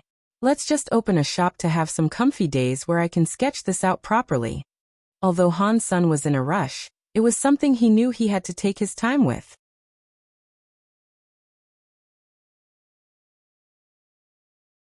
Chapter 3068 Omen Old Liar, I am hungry. On the streets, there was a pretty little girl who looked like a doll. She was pulling the sleeves of the old man next to her. Her eyes were wide open as she looked at him. She made sure to make herself appear extra pitiable. Her face looked like she was starving, and she had a lack of clothes. It was like she was abused. It made others want to take pity on her and cry when they heard the story she told. The corners of the old man's eyes twitched. Half a day ago, Bauer ate the most expensive meal in the most expensive restaurant, and had emptied his wallet of every penny it contained. Even he was starting to believe it. He wanted to smack his mouth and curse himself for being useless. He could not even raise a little girl well. "My little kid, ever since you've been with me, your mouth has not stopped moving," the old man depressingly said. "With the way you eat, even if there was a mountain of gold and a mountain of silver, it'd be eaten by you. How did that Hansen use to raise you? Dad would not let me starve. If you are saying you cannot afford to take care of me, I am going back." Bauer looked grumpy. She turned around, ready to leave. "Little kid, I concede. I will take you someplace nice to eat," the old man said while dragging Bauer with him. "Old liar, don't you dare try and lie to me." Bauer squinted at the old man. "I would lie to everyone else, yes, but you?" the old man asked. "You just need to wait here for a bit. I will take you to eat something very nice and spicy. You can eat whatever you want there. I promise you'll be full. You are very nice, old granddad." Bauer smiled a lot. She held the old man's hand and behaved very cutely. This girl. It does not make sense. How could she have been raised to this age? How did that bastard Hansen grow you so big? The old man was speechless. "By the way, old liar, I thought you ran out of money." Bauer looked at the old man and blinked as she spoke to him. Eating food does not require money all the time. Bauer was holding a flag while he walked across the street. He went searching for something. Not long later, he bent over and picked up a stone that was sharp and fist-sized. He pulled Bauer along as he kept walking. When they came to a T-junction, he looked to his left and right. He then put the sharp stone on the corner that turned. Bauer blinked and asked, "Can we get money to eat this way?" "Of course, tasty stuff will come here right now," the old man said. He pulled Bauer forward to walk with him. Not long later, they stopped near the street. He put down the flag and placed a yellow cloth on the ground. He pulled out a chair and sat on the cloth. He closed his eyes and rested. "Old liar, is this going to work?" Bauer waited for a while, but nothing tasty appeared. "Do not rush. It is on its merry way." The old man's eyes did not open. He looked calm as he spoke to her. After a while, the street suddenly had chickens flying and dogs jumping. They saw a guy riding a big crab jean race. It was skittering around the street, making the street all dirty. Seeing this big, gold crab that looked like a tank come close to them, the old man's eyes and lips suddenly became very thin. He then blew out air and made a strange noise. When the big gold crab heard that sound, its crazy moving body came to a halt. The person atop the beast looked rather excited. The big crab came to a stop. It was a sudden one, so the man was thrown right off. It looked like a dog eating shit. His head went in front of the fortune-teller old man with a shock. The old man looked at the young man who had fallen with his ass sticking up and said, "Old man, I have seen your forehead go dark. Did your head suffer a stroke of misfortune? Today, you will be suffering a curse." The young man picked himself up off the ground. He wiped the blood off his nose, looked at the old man and coldly said, "Old man, how dare you to start talking to me? Do you have any idea who I am?" After that, the young man reached out his hand to punch the old man. The old man did not move. He coldly said, "If I am not mistaken, you just experienced changes that can make a sad man very happy. You have an opportunity before you." When the young man heard that, he was shocked. The fist that was going to strike out was lowered. "Old man, who sent you here? How could you know everything about me?" The young man stared at the fortune-telling old man and checked him out. The fortune-telling old man shook his head. "I do want to save people, but people are always so ignorant. Never mind." After that, the fortune-telling old man picked up his shop. He took the little girl with him as he left. In the meantime, he said to himself, "God is jealous of geniuses. What a shame. Hang on, what did you mean, old man? At least tell me. Otherwise, I am going to break your old teeth." Then, You will never talk crap again. The young man reached out his hand and stopped the two from leaving. The fortune-telling old man sighed and said, I am afraid you will not believe me even if I do tell you. How about this? I will give you one tidbit. You do not have to pay for it. If it is useful, it will be a pleasure of mine. If it is not useful, neither of us loses a thing. After that, the old man took out a rope and gave it to the young man. What do you mean? The young man accepted the rope with suspicion. It seemed to be an ordinary rope. It was less than 9 feet long with small threading.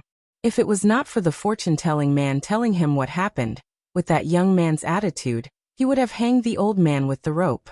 The old man said, Put the rope around your waist and put the other on the gene race. Then you will find out. Fine. I will see what you are up to. If this is a waste of time, I am going to come back and break your stupid mouth. Someone come here, and keep an eye on this old man. Because of what the young man shouted, a few big men appeared. They prohibited the old man and the young girl from leaving. I have stuff to do. If it does not work, when I come back, you are very bad. After the young man said that, he jumped atop the crab's back. Following the instructions given to him by the old man, he tied one end of the rope to his waist and the other end onto the gold crab. He took the crab and sought to leave. Hang on. Pull the rope 1 foot and 7 inches shorter. The fortune-telling old man stopped the young man. The young man did not really believe him. No matter what happened today, no one would have been able to see it. There was no way for others to know. The fortune-telling old man spoke correctly, which had made him scared. It was hard to believe, which was why he thought he should give it a go. The young man pulled the rope shorter and thought, After I am done, if this stupid rope does not do anything, I am going to break his mouth. Just as he just tied up the rope, the gold crab turned around and started to spin extremely fast. The young man fell from the crab's back. The young man's eyes opened wide. He saw himself almost fall on the ground. His waist felt tight. He was only half a foot away from the ground hanging by the rope. The young man had a closer look. He quickly broke out into a cold sweat. There was a sharp rock 5 inches away from his left eye. If the rope had not pulled him when he fell, he could have been blinded. He thought about the consequences of the rope. The young man's legs went soft. He had a cold sweat. He felt like it was too close.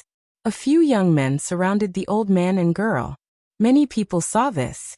The young man who had gone around the corner had come back. He was running and screaming, Old fairy, old fairy, old fairy, you are like a god.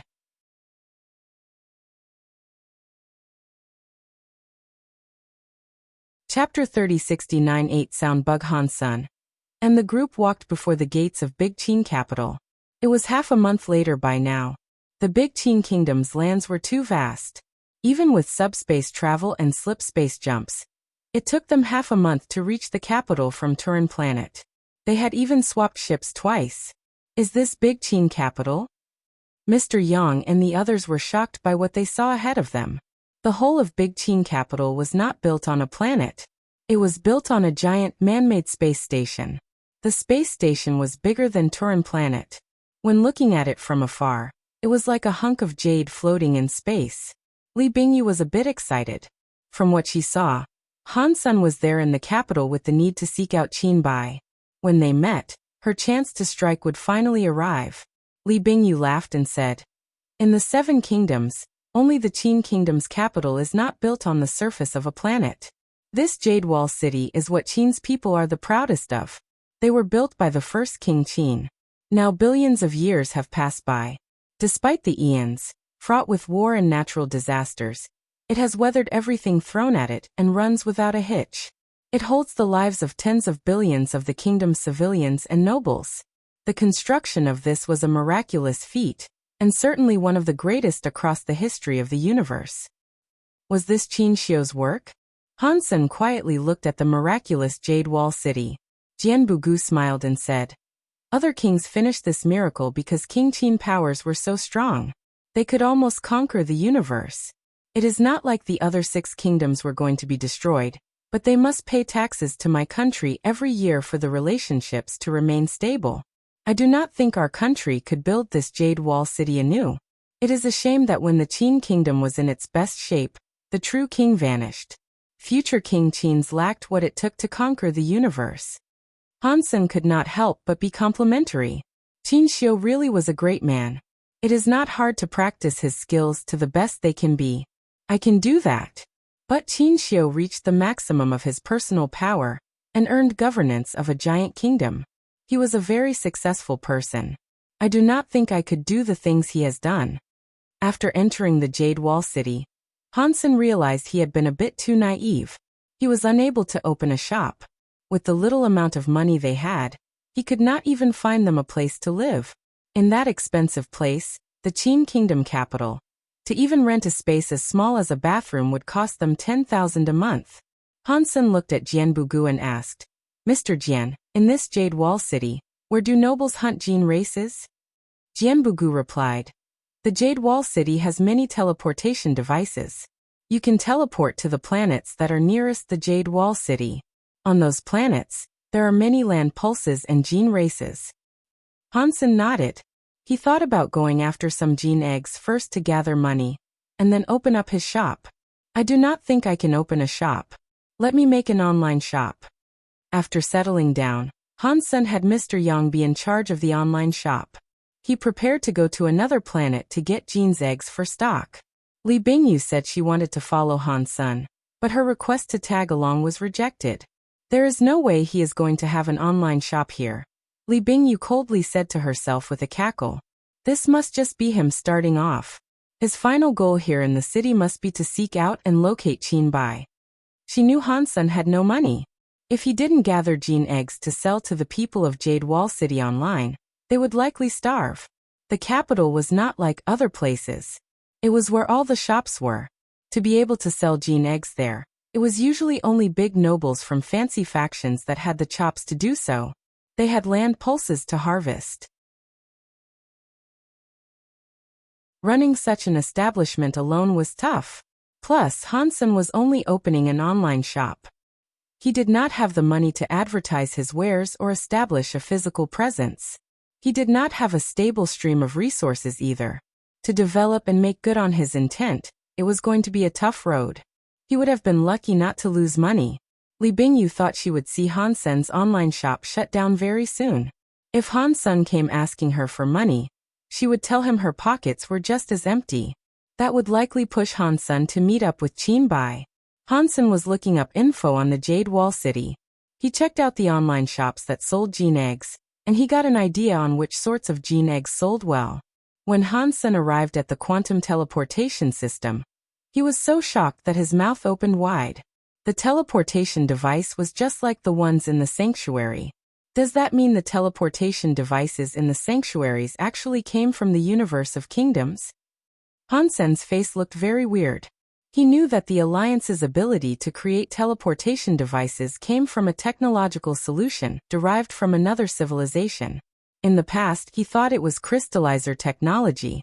Seeing these teleportation devices, he noticed they were very similar. It was hard to believe there was not a connection. After paying the teleportation fee, Hansen had a very familiar feeling. He arrived at a planet called Wuxia. Hansen had conducted some research on this place. Planet Wuxia had some very weird Jin races. The Jin races were not hard to find, but the Jin eggs were hard to locate. There was a Viscount Jin race called Spirit Evil Eye. Its level was not high, but its combined skill could provide humans with X-ray vision. The Spirit Evil Eye's Jin egg price was higher than Earl Jin egg prices, but none were selling it. Of course, Hansen did not plan on getting some Spirit Evil Eye Jin eggs to sell. He thought the people who wanted the Jin eggs solely did for perverted reasons. Second, it was very hard to find the Spirit Evil Eyes. I will just get myself one to play with. Hansen kept thinking as he walked. The Holy One White Deer was too eye-catching. There were many people around, so Hansen did not ride it. He just walked slowly. He kept walking, trying to check out Planet Wuxia. With the information he had gathered online, not far from the west side, there was a place called Nightcry Valley. There were Viscount Jin races that were native to the region. It was a Jin race called 8-Sound Bug. On this hunt, Hansen was on the prowl for an 8-Sound Bug. Just like Spirit Evil Eye, The 8-sound bug's gene eggs were very rare. They sold for a high price. The 8-sound bug's fighting power was weak, and the combined skill 8-sound did not do much either. Regardless, it made the music and voice of a human better. The universe of kingdoms was not all based around fighting. They had culture and entertainment. Therefore, that era had many musicians. A lot of young people wished to become a singer or idol. That was especially true of the nobles, who really enjoyed such forms of entertainment. An 8-sound bug was very important for singers. There were not many gene races with that type. There were ones at a higher level, but ordinary people could not afford them. The gene egg of an 8-sound bug was very rare, so their demand was higher. Nightcry Valley's 8-sound bugs were adults. They could not be tamed and combined, so no one was there capturing the 8-sound bugs.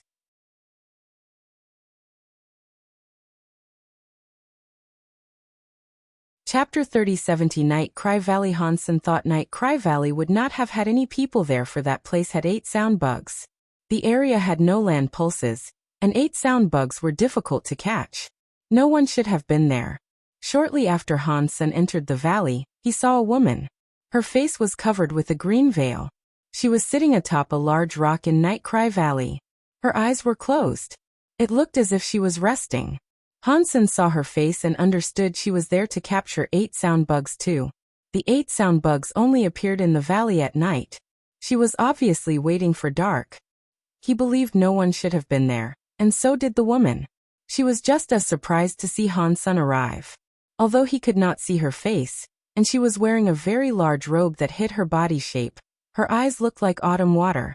People were bound to believe that she was a very pretty person. Hansen thought, maybe it's just her eyes that look good. Perhaps the rest of her face is ugly and weird. I don't see another reason as to why she might be hiding her face. If Hansen knew who that woman was, he would have understood why she did her face as such. She was one of the 3 big idols in the Big Qing Kingdom. She was called Feng Fei Fei, and she was titled the Phoenix Singer. In the Big Qing Kingdom, she was very famous. She had many fans. If she did not hide her face when she went out, there would be traffic everywhere. The Big Qing Kingdom's idols were not ordinary stars or celebrities. Back in the day, King Qin's singer Zhongli Qing sung one song, and scared off Zhao Kingdom's 10 battleships that sought to invade planet Qimo. It was the strongest one back then. Of course, that was because Zhongli Qing had the ultimate gene race called Absolute Sound. The 3 big idols were not as famous as Zhongli Qing, but they were only a little away from being that widely known.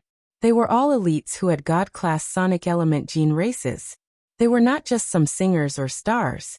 In the universe of kingdoms, without the aid of powerful gene races, one was not able to reach the top in any way. Every profession's top-class people made the scariest elites. Feng Fei Fei had come to Nightcry Valley for an 8-sound bug. The 8-sound bugs that had already hatched could not be perfectly tamed, but they could be used to create gene medicine that could moisturize the throat. For a singer, that was very good stuff. Of course, at Feng Fei Fei's level, any ordinary 8-sound bug would not suit her.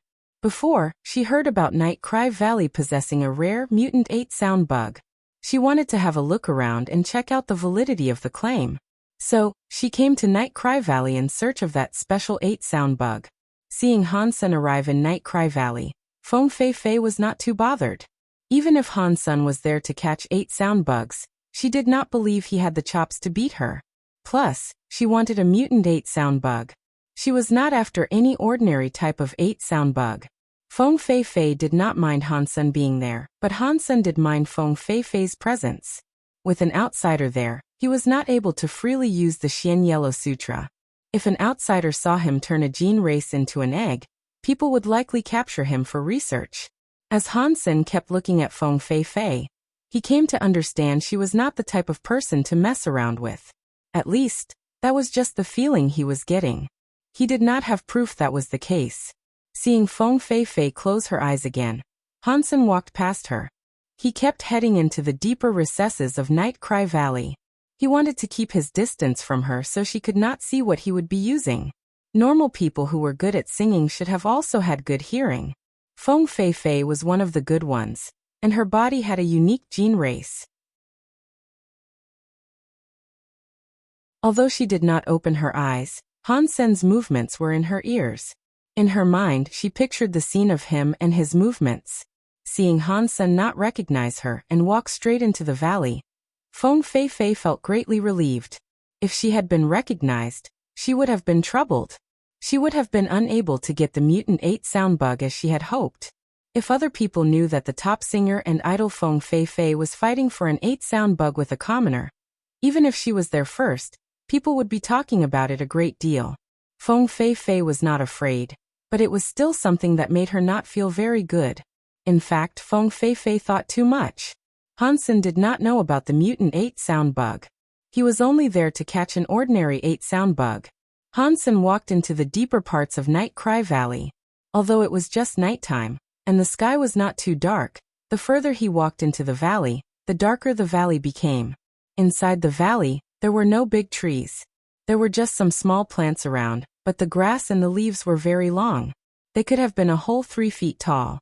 The reason the place was called Night Cry Valley was that the gene races there mostly appeared at night. One was unable to see them in the daytime. So Hansen walked deeper into the valley to find gene races. Strangely, however, he found none. He walked to the farthest point of the valley and reached a dead end.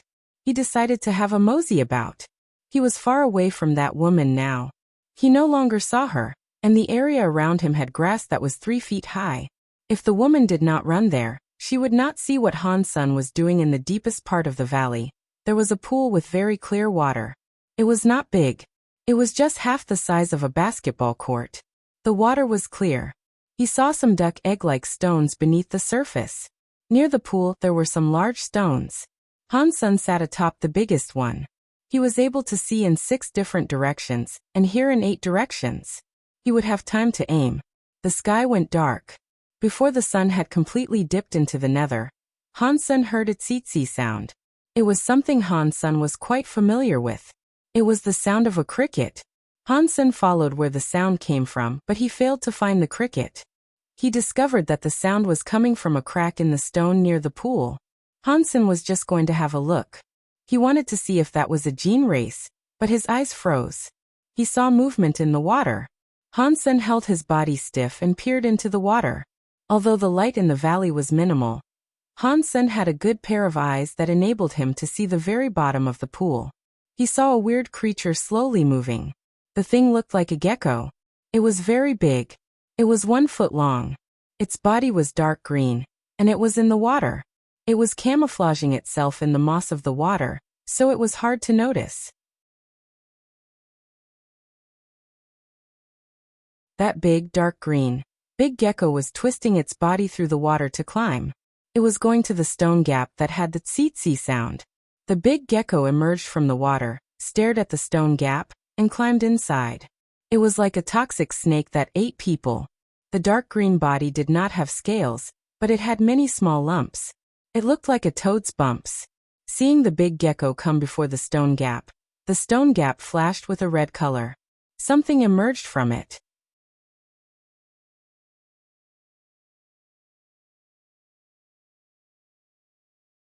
Chapter 3071 Cricket Cave. A black-bodied, red-headed big cricket came out of the gap in the stone.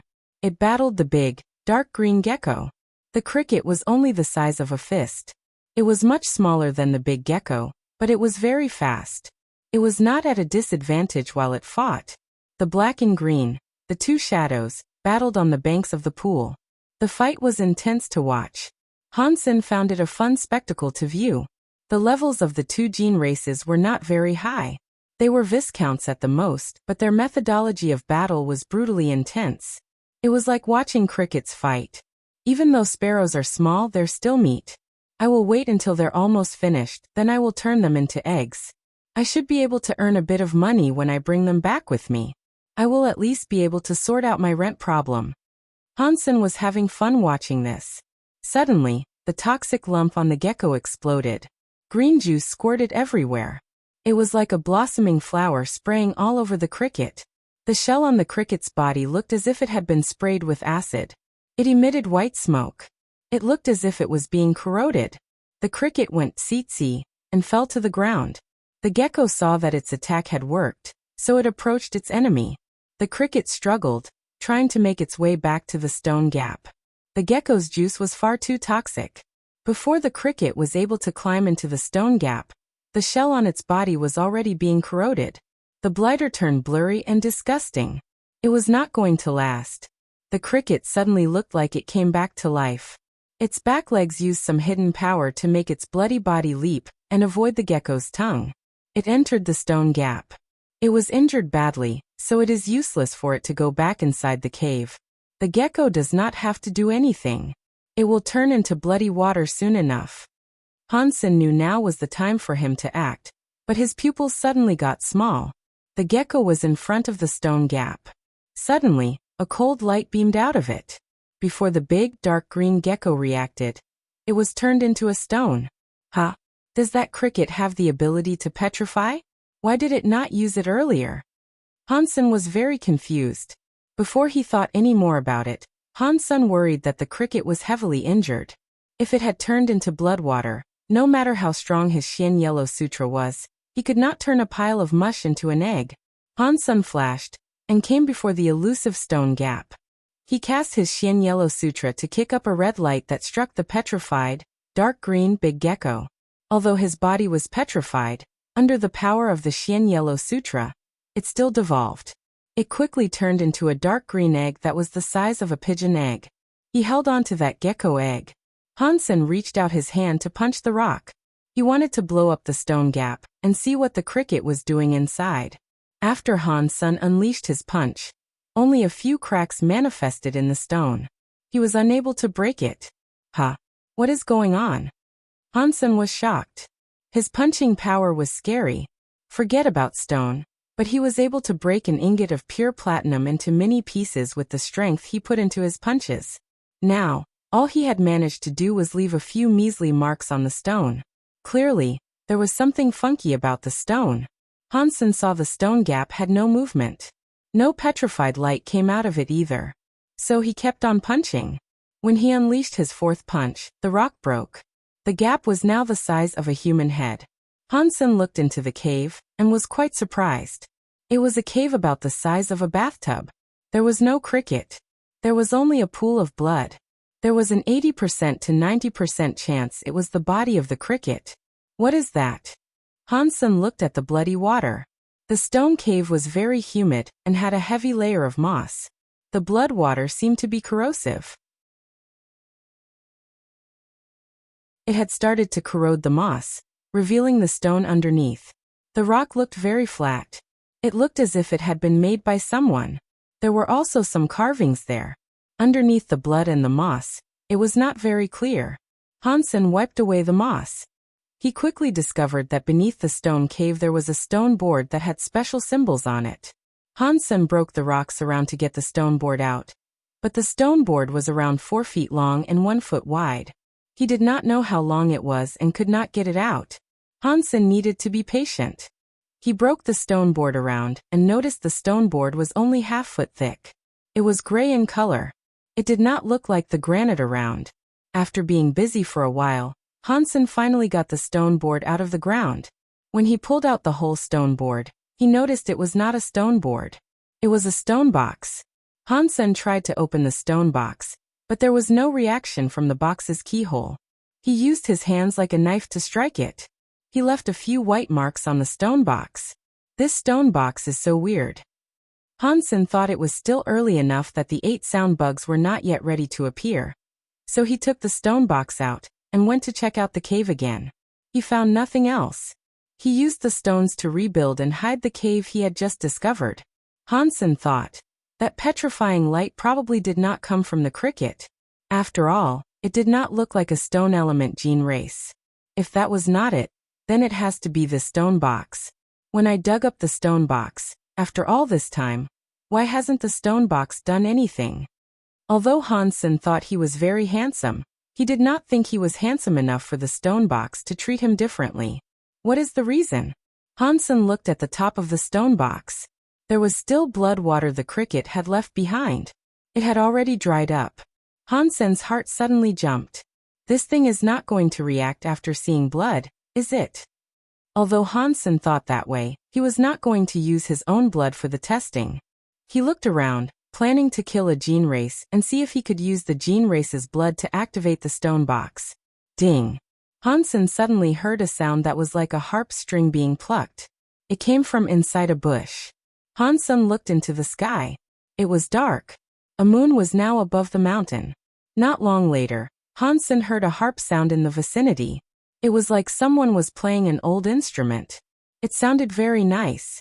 Under the night sky of the valley, it sounded very mysterious. Hansen held his breath. His body was like it was petrified and unmoving. The 8 sound bugs could not see anything, but they were very sensitive to sound. Insects that were a few miles away could not hide from them. If people wanted to catch an 8 sound bug, they could not make a sound. Even the jump of a shocked heart would alert them. He needed to wait until they emerged from the ground and hit them when they were nearby. He could not claim another if they escaped underground. Hansen controlled his body. He sat where he was like a stone. Not long later, from out of the bush, he saw a white light emerge from the leaves. In the nighttime, it looked like a firefly.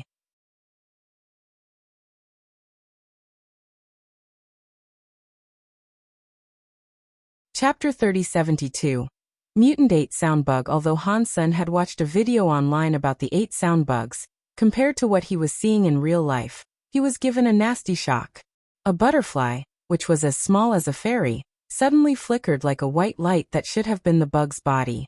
Aside from its body just being a white slate and several wriggling tentacles, it was like a human. That thing was sort of like a mini butterfly. In the arms of the 8 sound bug, it was holding an instrument that looked like a lute. It did, however, have 8 strings. The 8 sound bug's fingers were playing the instrument to make many crunching sounds. The 8 sound bugs played very good music, but Hansen did not have the time to admire it. He was going to use his Xian Yellow Sutra to get rid of it. He suddenly heard the sound of another instrument. This one was amazing. Did more 8 bug sounds come? Hansen stopped moving. If he went to disturb the creature, the other 8 sound bugs would stop coming. Of course, not long later, a glowing thing emerged from the bush. It was a collection of 8 sound bugs. They played several different instruments in harmony with each other. There was not a single note played out of place. It was like a wondrous musical festival. Many beautiful 8 sound bugs were dancing out of the bushes. More and more of them appeared. Not long later, there were a dozen 8 sound bugs. Hansen knew that Nightcry Valley had lots of 8 sound bugs, but he did not think there would be that many. It was just a small area, yet there were at least a dozen 8 sound bugs. Ding! The sound of another instrument was heard. This time, the instrument was different from the last one. When Hansen heard this instrument, his heart felt a shock. He could not help but be entranced with an acoustic lust for it. In fact, after the instrument's sound was heard, the dozen 8 sound bugs and their instruments came to a close. Hansen looked to where the instrument came from. He saw there was a bunch of silver light flying around the spring water. It was an 8 sound bug glowing with silver light. He was not sure where it flew from, but it was now above the water. It kept flying around, playing the magical 8-string lute in its hands. Ordinary 8 sound bugs were white, but this 8 sound bug was a light silver color. Even the lute looked like it was made of silver jade. Its 8 strings glowed with a silver light. The very small fingers plucked and pranced gently across them. It was like the sound of a mountain spring playing in Hansen's ears. It made his heart feel as if it was being cleansed. A mutant 8 sound bug? Hansen felt quite happy about this. A mutant 8 sound bug was an incredibly rare find. He did not expect to find a mutant 8 sound bug there. Without hesitation, Hansen's body exploded. He was like a shadow that came before the mutant 8 sound bug. His hand carried a red light as he struck the mutant 8 sound bug. Hansen was just a normal guy. He did not know how to appreciate music. Grabbing the mutant 8 sound bug was more realistic. The mutant 8 sound bug was only Earl class. It was a little stronger than the average Viscount 8 sound bug. Before Hansen, it was extremely weak. It was battered by the red light in a jiffy. Hansen did not watch the result of his strike. His body flashed. He suddenly threw 10 additional punches, resulting in a dozen 8 sound bugs being struck by Hansen's fists of fury. Including that mutant 8 sound bug, all the 8 sound bugs devolved into white gene eggs. The mutant 8-sound bug only lasted a few seconds before it was reduced to a gene egg as well. With this godly skill, I do not have to worry about not having any money to buy nice and spicy food.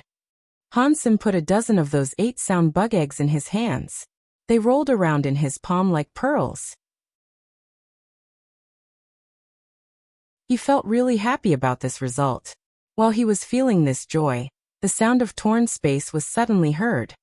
He turned around and saw the woman he had seen earlier in the valley. It was the woman wearing that green veil to hide her face.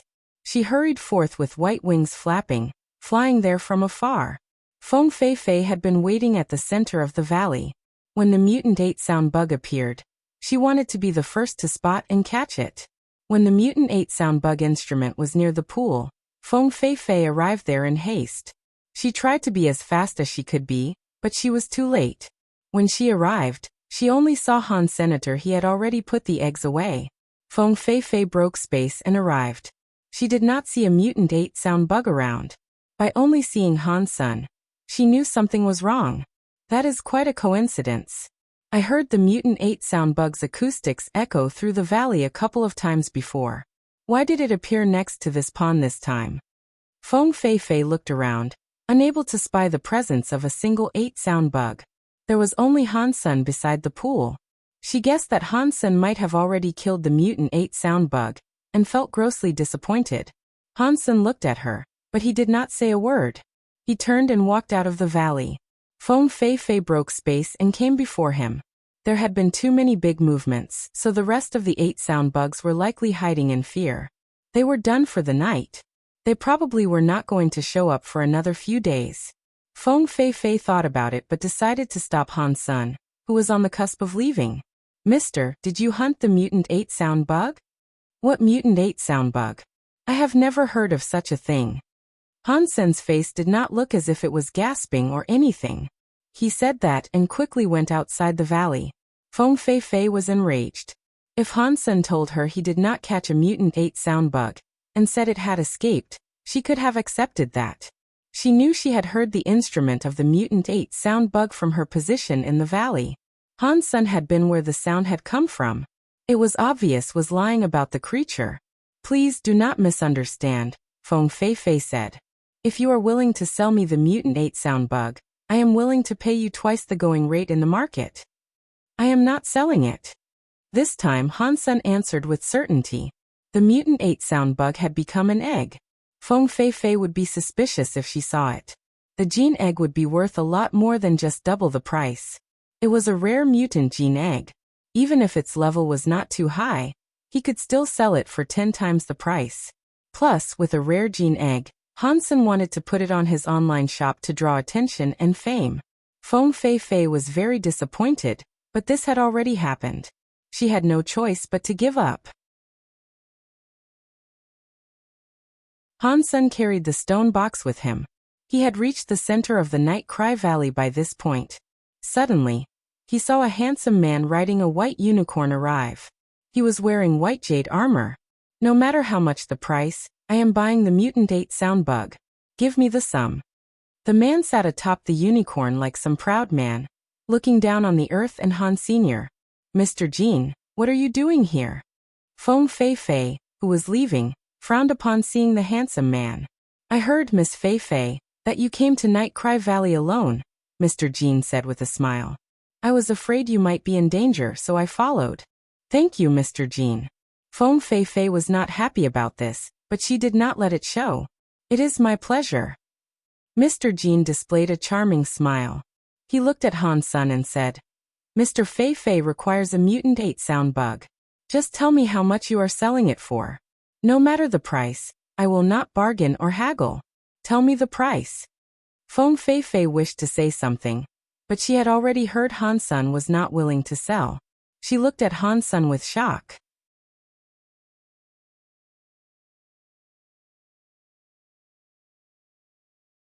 Chapter 3073 Robbery?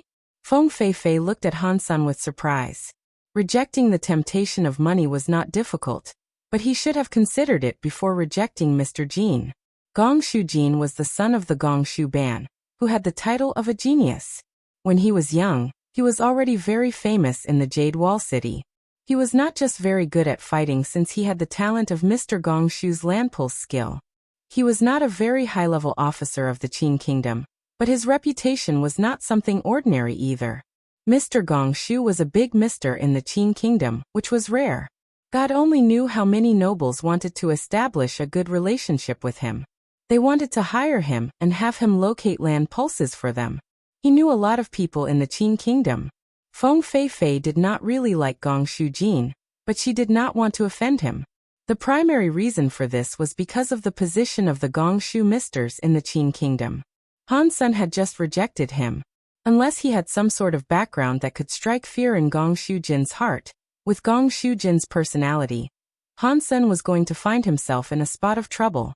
Feng Feifei knew everyone who had some level of authority in the Jade Wall, but she did not recognize Han Senator. This gave her a shock. Han Sen was quickly leaving. Just a second later, he was gone from Night Cry Valley. Gongshu Jin's eyes looked murderous, but it was just for 1 second. After that, his face was back to being pretty and soft. I was going to do something for Miss Feifei, but I was unable to do it, Gongshu Jin said, as he walked before Feng Feifei. I feel so sorrowful and ashamed. It is fine, mister, Feng Feifei coldly said. I was just interested in a moment. I am not interested any longer. I will take you back. Gongshu Jin sat atop his unicorn and performed a requesting gesture. He wanted Feng Feifei to ride with him. Mister, that is very kind of you, but I would still like to walk around by myself. I am not going to trouble you. Feng Feifei bowed, flapped her wings of light, and flew out of the valley. Feng Feifei had obviously rejected him. Gongshu Jin still needed to act like a gentleman, so he obliged her request and stopped pursuing her. He looked at Feng Feifei leaving and was immeasurably angered. He said, Feng Feifei, I am going to make you feel sorry in bed tonight. After Han Sen left Night Cry Valley, he went to the teleporter. Earlier, when Gongshu Jin asked him to name a price, he regretted it. If he knew there was a noob that was willing to deliver himself, he would not have turned the mutant 8-sound bug into an egg. He was going to sell it anyway. It did not matter who he sold it to. If someone wanted to pay a high price, Han Sen was more than happy to sell it. It was a shame the mutant 8-sound bug had been turned into an egg. He could not randomly sell that to people. Before Han Sen returned to the teleport place, he saw a shadow break space and arrive. Feng Feifei appeared in front of him. What is it, lady? Han Sen asked. If you are coming to the mutant 8-sound bug, there is no need for us to talk. Feng Feifei shook her head.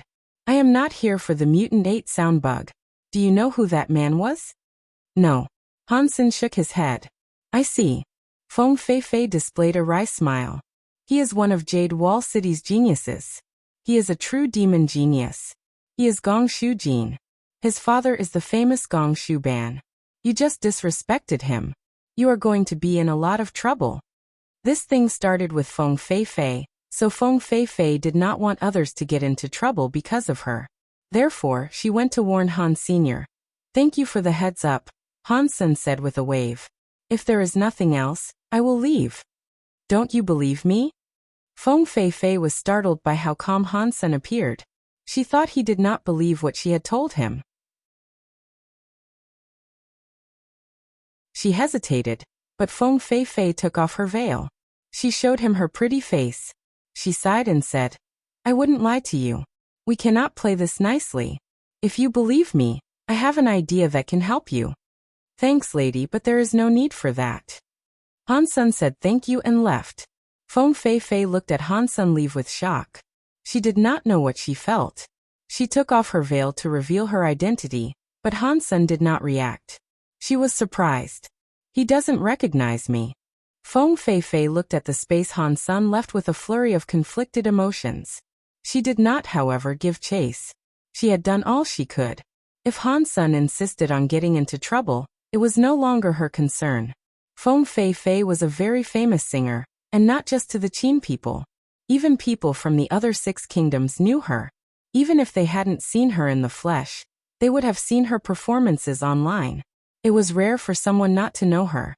Feng Feifei thought Han Sen might have been pretending not to know her and had another purpose, but Han Sen really did not know who Feng Feifei was. He had not been in this world for long, and he had not really paid attention to the celebrities. Regarding Feng Feifei's reminder, Han Sen believed it. But it was just attributed to Gong Shujin. For that he did not care. Old Yang, how is the online shop going? Han Sen returned to where he lived and asked Mr. Yang for a status report. I have done everything you asked of me. Mr. Yang looked at Han Sen weirdly as he asked. You can hawk your wares whenever you want to, but are you sure you really want to use this name? Yes, Han Sen said with a smile. Han Sen was not very good at naming things. His online shop was called Shop. From what Mr. Yang saw, this name was not overbearing or particularly eye-catching. A shop's name should have been impressive. Since that was the name Han Sen had selected, he did not say anything. Old Yang, put these items on sale. The prospect of being able to eat hinges on the sale of these, Han Sen said with excitement. He used to lead the world, but this was the first time he had opened a shop. Mr. Yang had a wry smile. He and Li Bingyu felt the same. They did not think an online shop was a good idea. Seeing that Han Sen was so interested in it, they did not say anything disrespectful about it. He asked, Mister, what are you planning to sell? Li Bingyu was nearby. She looked at Han Senator. She also wanted to know what Han Sen was hoping to sell. I went to planet Guya and lucked out. I found some gene eggs. They are not high level, but they should last a while. Old Yang, come have a look at these. How much should I sell these for? Han Sen pulled out a gene egg to show Mr. Yang. Mr. Yang did not expect Han Sen would have gene eggs on a 2-day trip. He picked one of them up, looked at it and said, Mister, you are very lucky. This is a Viscount class toxic gecko. It has the combined skill of toxic spray. Its power is quite high for a Viscount. You could sell it for a few $1,000s. What about this? Han Sen took out a gene egg and showed it to Mr. Yang. This is 8-sound bug gene egg. Mister, you are very lucky. Although 8-sound bugs are Viscount class gene eggs, the going price is far more lucrative than what the toxic gecko will get you. You could sell this for 5 digits. I will have to do some actual research for the blue book value. Mr. Yang was truly shocked. You sell these for now. Han Sen took out a dozen 8-sound bug gene eggs and gave them to Mr. Yang. Mr. Yang was frozen as he looked at the gene eggs. His eyes and mouth opened wide. He made no sound. After a while, Mr. Yang managed to ask, Mister, were you involved in a robbery?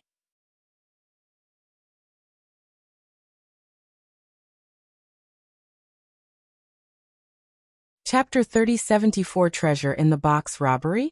From where could I have possibly stolen these things? Han Sen took out a silver mutant 8-sound bug and tossed it to Mr. Yang. Mr. Yang picked up the 8-sound bug egg and looked at it. His eyes almost popped out of his skull.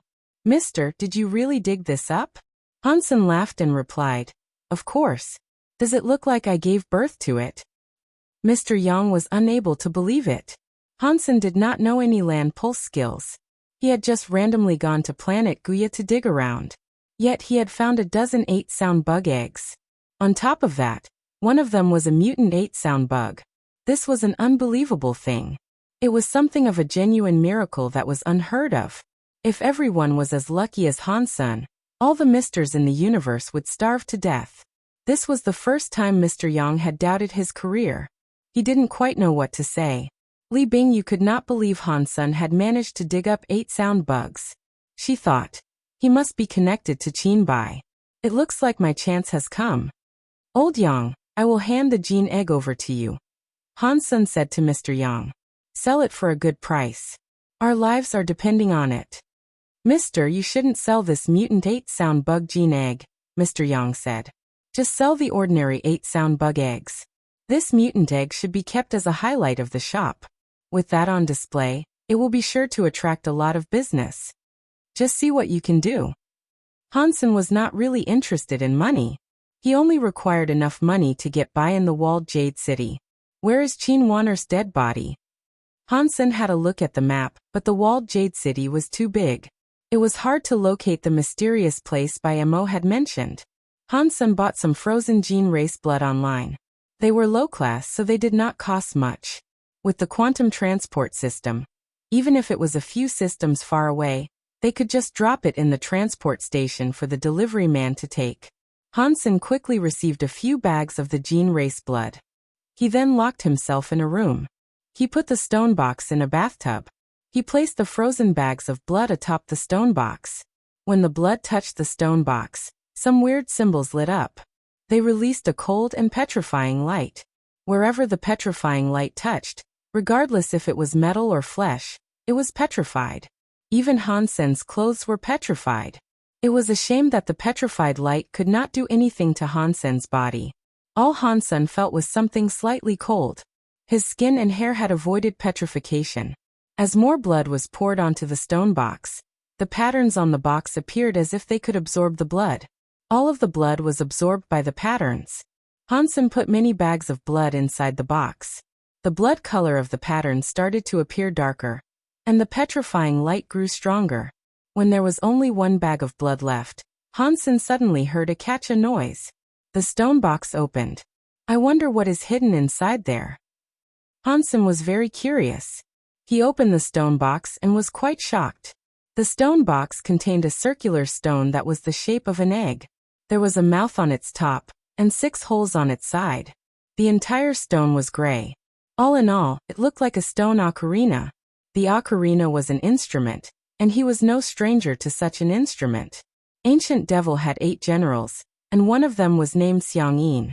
She gave Hansen an ocarina and taught him how to blow it. It was a shame that Hansen was not very good with music. He tried to learn it for a while, but he never was successful. He only seldomly used it to entertain himself. Right now he was seeing an ocarina. He held it in his hand and felt rather sad. When Xiangyin ascended, he had tried to find her but couldn't. That made Hansen feel terrible. The stone box's petrified light was gone. Hansen touched the stone ocarina side and said, "Little big sister Xiangyin, where are you?" It was an old stone ocarina. There were no patterns on it. It was a very rough stone ocarina that did not look very pretty. The stone ocarina's surface was not polished very well, and it was rather crude. It looked like something from ancient times. Hansen rummaged through the stone box. Aside from that stone ocarina, there was nothing else to find. What a weird stone box. Whatever is inside it cannot be anything normal. Hansen looked to his left and then his right. Whatever the case was, he couldn't see anything particularly outstanding about the ocarina. After thinking for a moment, Hansen put the stone ocarina next to his mouth and tried playing a song. He wanted to see if the stone ocarina possessed any special powers.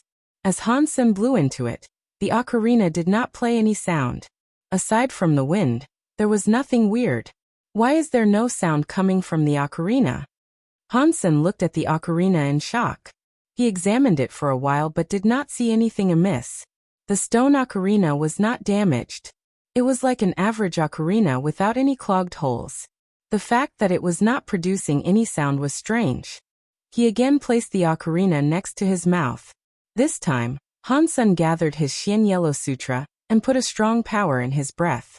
He blew into the stone ocarina. Woohoo! A very sorrowful ocarina sound was heard. Hansen moved his finger to create different tones. After he moved his finger, Hansen was surprised that the holes had started to produce smoke. The smoke gathered in the air and turned a white cloud. What is this? Hansen stopped blowing the ocarina. He looked at the white cloud in the air. It looked like the cloud from the Monkey King. From outside, Hansen suddenly heard the cloud starting to make a very vague sound. The sound was not very quiet, but it was still hard to hear. It was like a woman mumbling. It was like she was reading out a Buddha's chant. Who is in there? Hansen frowned. He punched the cloud. The cloud broke around his hand. It vanished. The sound was gone. What is this thing? Hansen frowned. He picked up the ocarina and started blowing it. The whole of the ocarina generated some smoke that arose to form another cloud. Hansen leaned his ear forward to listen. Again he heard that same, strange mumbling come from the cloud. It sounded close but also far away. It sounded very unstable. Hansen listened to it intensely. Eventually his face changed. The cloud suddenly disappeared again. He quickly picked up the ocarina and played it to generate another cloud. This time Hansen listened more carefully. After a while his expression looked weird.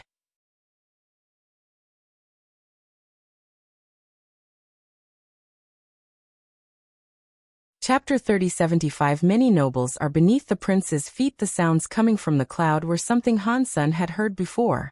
They were the same sounds that had accompanied Golden Growler's golden door. No one knew what was beyond the golden door. Whatever was pulled inside it was dead. That much was certain. At least, no one was able to leave when pulled inside. When Hansen was standing before the golden door, he had heard a weird sound. It was like an ancient god was praying or reading the chants of the Buddha. It was just that Hansen had not entered the door. He stood outside the golden door and listened, but it was never something clear. Now that he was trying to remember it, the sounds of the golden door were just like the sounds coming from the cloud.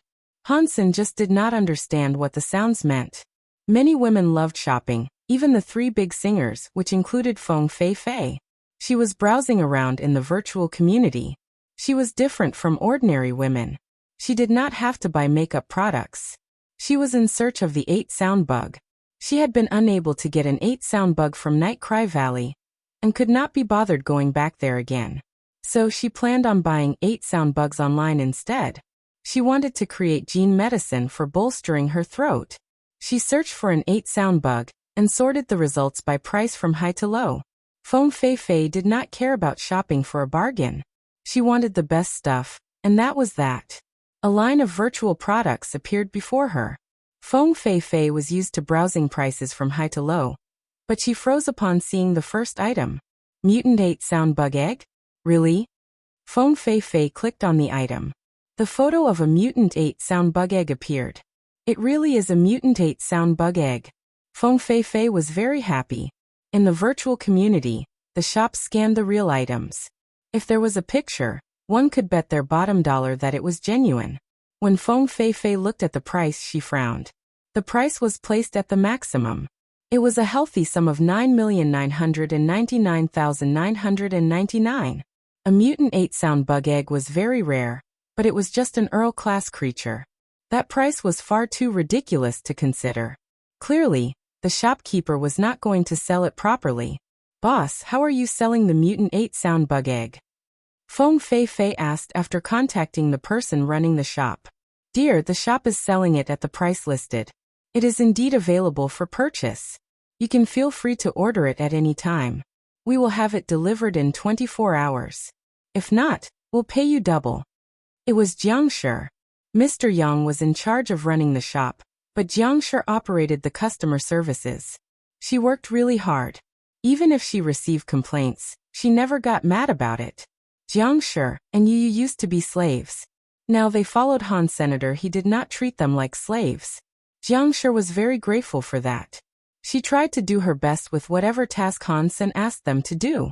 "I really want to buy it, so give it to me at the price you truly want to sell it for," Feng Fei Fei said. "Dear, I really cannot sell it to you for a lower price," Jiang Shi quickly said. "That is as low as it can go. You can take a look at the other products in the shop if you would prefer. There are very economical Viscount Class 8-sound bug eggs for sale. They are of good quality and fairly priced. Their abilities are great too." Those were the lines Mr. Yang had taught her to say. She performed them very well. Feng Fei Fei looked around. She saw the shop was selling ordinary 8-sound bug eggs. With her identity, the ordinary 8-sound bug eggs did not really entice her. "If you really want to sell it sometime, why don't you send me a message?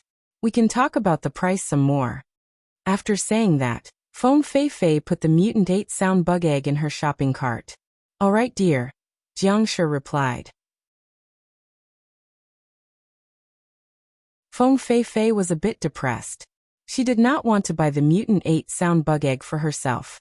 She wanted to send it to her little niece as a birthday gift. Although Feng Fei Fei had better sonic gene races, the level was too high. Her niece was too young. She could not combine with any high-level sonic gene races. The mutant 8-sound bug egg's level was not too high. Furthermore, it was a gene egg. If it hatched, it would be a baby. It did not tax the body too much, so it was suitable for a child. When the mutant 8-sound bug egg grew up and had an ultimate body, It would be very good to improve one's voice. It would be even better than a Marquise or Duke class gene egg. After all, sonic gene races did not only improve one's voice. Mutant 8 sound bugs did not do much in another direction. To improve one's voice, it was still a little bit worse than other sonic gene eggs. It is a shame the seller does not plan on selling it. Feng Fei looked at the shop's name. She planned to remember that there was shop called shop. In Gongshu Manor, a worker went to Gongshu Jin's study. He bowed and said, "Mister, the results of my investigation are here for your perusal." After that, the worker pulled out a file of information he had been tasked to collect and put it down in front of Gongshu Jin.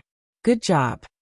Gongshu Jin looked at the information and coldly said, "A redneck that comes from ancient God City. Huh? He has no background. He has no faction. In that case, how dare he insult me, Gongshu Jin? I must teach him a lesson. If I don't, he won't understand what it means for many nobles to be under a prince's feet. Mister, people like that do not deserve you to take action." The worker bowed and suggested, "Perhaps you should send someone else." "You are right," Gongshu Jin said. "I will let you handle it. Remember, you must bring the Mutant 8 sound bug's body back complete. It will be Miss Fei Fei's birthday in a few days. I will give it to her as a birthday gift. Do not worry, mister. I will do all this very secretively," Lu Jiu said with very murderous eyes. "Mister, 5 of the 8 sound bug eggs have already been sold. Each one has sold for 35,000, and there are lots of people asking for the price of the Mutant 8 sound bug egg." Mr. Yang happily reported the results to Han Senator. Their shop had only been open for a day, and they had already raked in a few sales. It was natural to feel ecstatic. "Good job." Hansen nodded. The mutant egg was not a small price for Mr. Yang, but it meant nothing to Han Senator. He did not really care about it. "By the way, mister, have you heard of one weird thing?" Mr. Yang tried to test him. Han-sun looked at Mr. Yang and asked, "What weird thing?" Mr. Yang looked at Han-sun and said, "It was the 7th of the last month when the Jade City had a big earthquake. The king's family's temple was destroyed. Someone saw that the temple had a gold beam of light shoot into space." Mr. Yang told him about this because the 7th day of the previous month was when he and Mr. Meng had dug up Han Senator. He thought there was a connection between the two events. "Really? Aren't earthquakes breaking big buildings normal?" Han-sun quietly asked.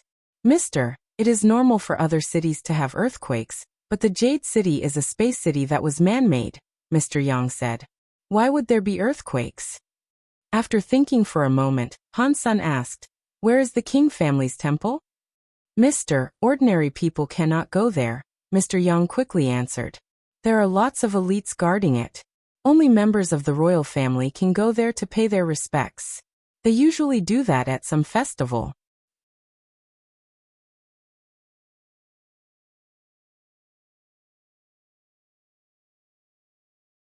Chapter 3076 Scary Gene Race. Han-sun could not say anything. After making up his mind, he decided to go take a look. Mr. Yang did not know much. He provided him with some basic information. Although the king's Alpha Temple was heavily guarded, and there was a ceremony each year, ordinary people could not get close. The best they could do was film things from afar.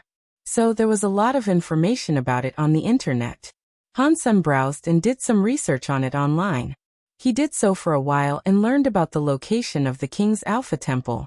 He knew what the place looked like, so he knew what to look for. Why does this Alpha Temple look like the metal temple Tai fixed? Han-sun looked at the temple in the video and felt rather shocked. Aside from this thing looking older, the whole shape of the Alpha's temple looked like the metal temple. On top, the words Big Qin Alpha Temple were written and not just metal temple. Han-sun went to the temple. He looked at the temple from afar. He wanted to sneak inside the temple, but it was not possible. Things were different now. Many places had fallen in the Alpha Temple. There were guards on patrol. But that very large Alpha Temple had many fallen areas that could not entirely be guarded. Han-sun did not dare get too close. He did not want to draw attention to himself. He merely walked around the Alpha Temple to get a proper look. He soon frowned. The security was too heavy around the Alpha's temple. There were all kinds of tools of observation, and he could not use geno-arts. It was for him to sneak into the Alpha's temple. Hansen did not know if it was a mistake, but he felt as if the Alpha temple had something inside it that was calling out to him. It made him yearn to enter. Unfortunately, he was unable to go inside. So Hansen abandoned the idea of entering the Alpha temple. He would have to figure out another way some other time. Some on his way back home. Hansen saw some snacks that looked as if they tasted delicious. He looked at the time and noticed it was almost lunch. So he brought some home with him. When he arrived home, Hansen called for Mr. Yang, Jianbugu, and the others to come around and eat. Only Li Bingyu was not around. The 5 of them sat around the table, while Hansen presented them with some food that looked like a pie. It was for them to eat, but Jianbugu suddenly stopped them from digging in. "You can't eat this," Jianbugu said. Hansen put the pie near his mouth and asked Jianbugu, "I can't eat this pie?" Jianbugu nodded. In the universe, there are many gene races. No matter if they are at a high or low level, every gene race has a unique feature. If they are used well, even low-class gene races can be quite useful. There is a saying that there are only rubbish gene users, but there are no rubbish gene races. Are you saying that there are gene races in it? Hansen frowned. Jianbugu made the others put down their slice of pie. He went on to say, "If I am not mistaken, there is an organ-eating bug inside the pie. If you consume this, it would grow quickly within your body. They would eat all of your organs until your body was an empty carcass. Then you would die. Although this is just a Marquise gene race, over time many high-class God-class gene elites have died by eating these organ-eating bugs. The organ-eating bugs are a very rare gene race. I am not sure who you have managed to offend to be given this. These organ-eating bugs were meant to kill you. On top of that, there are 6 of them." Organ-eating bug. Mr. Yang's face changed. He knew how scary the organ-eating bugs were. Hansen's face changed too. He was not afraid of organ-eating bugs, but the humans of the universe of kingdoms were different. There were many powerful elites here. With gene race powers they could destroy the sky and ground, but their bodies were not too strong. It was just after being combined with a gene race that they could become a bit mightier. Compared to Hansen, who could evolve his own body, that was a big difference. The organ-eating bugs would do nothing to Han Senator for Mr. Yang and the others. It would have been disastrous. Even if Jianbugu had not known that and the organ-eating bugs entered his body, he would have been in a lot of trouble. Jianbugu picked up the knife and cut the pie open. He pushed away the meat that was inside. There was a small little bug amidst the meat. It was the size of a sesame seed. If one did not pay attention, one would not notice it was there. Usually no one opened their pie for examination before eating. Everyone looked terrible. Hansen's face looked even worse. If Jianbugu was not there, Mr. Yang and the others would not be in a good shape right now. Don't worry. The organ-eating bugs are scary, but they are harmless as long as they are out of your body. They will sleep and not do a thing. You are totally fine in their presence. Jianbugu picked up the organ-eating bug from out of the 6 pies. The 6 bugs, which looked like sesame seeds, were placed in a bowl. Once there, they did not move. Hansen looked glum as he asked, "Can you find out who did this?" Jianbugu shook his head. "If we had a sky mirror gene race, we might be able to locate the master. That way, you could find out who plotted to kill you. It is a shame that the gene race is very rare in the Big Qin Kingdom." Hansen looked at Jianbugu and asked, "What happens if they enter a body? Can their master feel this?" "The organ-eating bugs will be active in their bodies, and the master will feel them," Jianbugu said. "Ordinarily, with the speed that the organ-eating bugs breed, they will be dead within 3 days. Their entire bodies will be hollowed out." Hansen nodded. He picked up the 6 organ-eating bugs and walked outside. After he left, Hansen put the 6 organ-eating bugs in his mouth and swallowed them. He kept walking outside. It worked. Lu Jiu was hiding near the hotel when he felt the organ-eating bugs get activated. He was overjoyed. Quickly he felt the organ-eating bugs move, so he followed them. He saw Hansen walk outside the hotel alone. He thought that was a bit weird. He frowned and thought, weird. Why are all 6 organ-eating bugs inside him? He then thought it was all for the best. 6 organ-eating bugs were inside Hansen's body. That just accelerated the time it took for him to die. Lucio did not think anyone could survive the consummation of the organ-eating bugs. Now he had no doubt about it. Kid, you need to blame yourself for this. It's your fault for being cocky and offending Mr. Jean. Lucio coldly laughed. He used the organ-eating bug's sense power to follow Han's senator. He still needed to claim the mutant 8 sound bug, so he followed Han's senator. He was going to claim the mutant 8 sound bug after Hansen died. Lucio felt the organ-eating bugs quickly breeding inside Han Sr. There were so many of them, but he was shocked. It looks like it will take half the day to complete my task.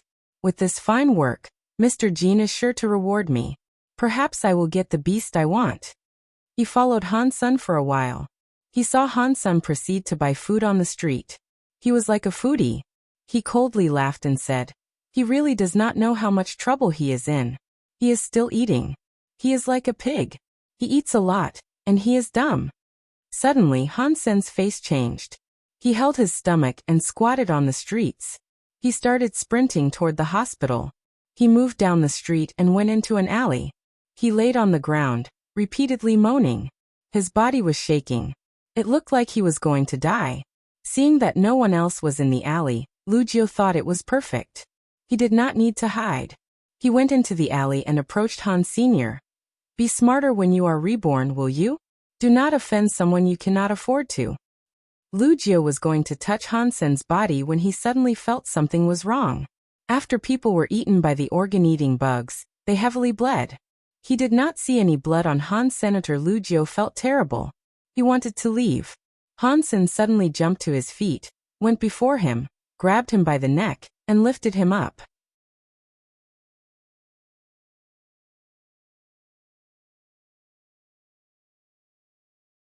Chapter 3077 Blood spills in the Gongshu Manor. Lucio was in shock. Hansen, who was gripping him by the neck, had lifted his entire body.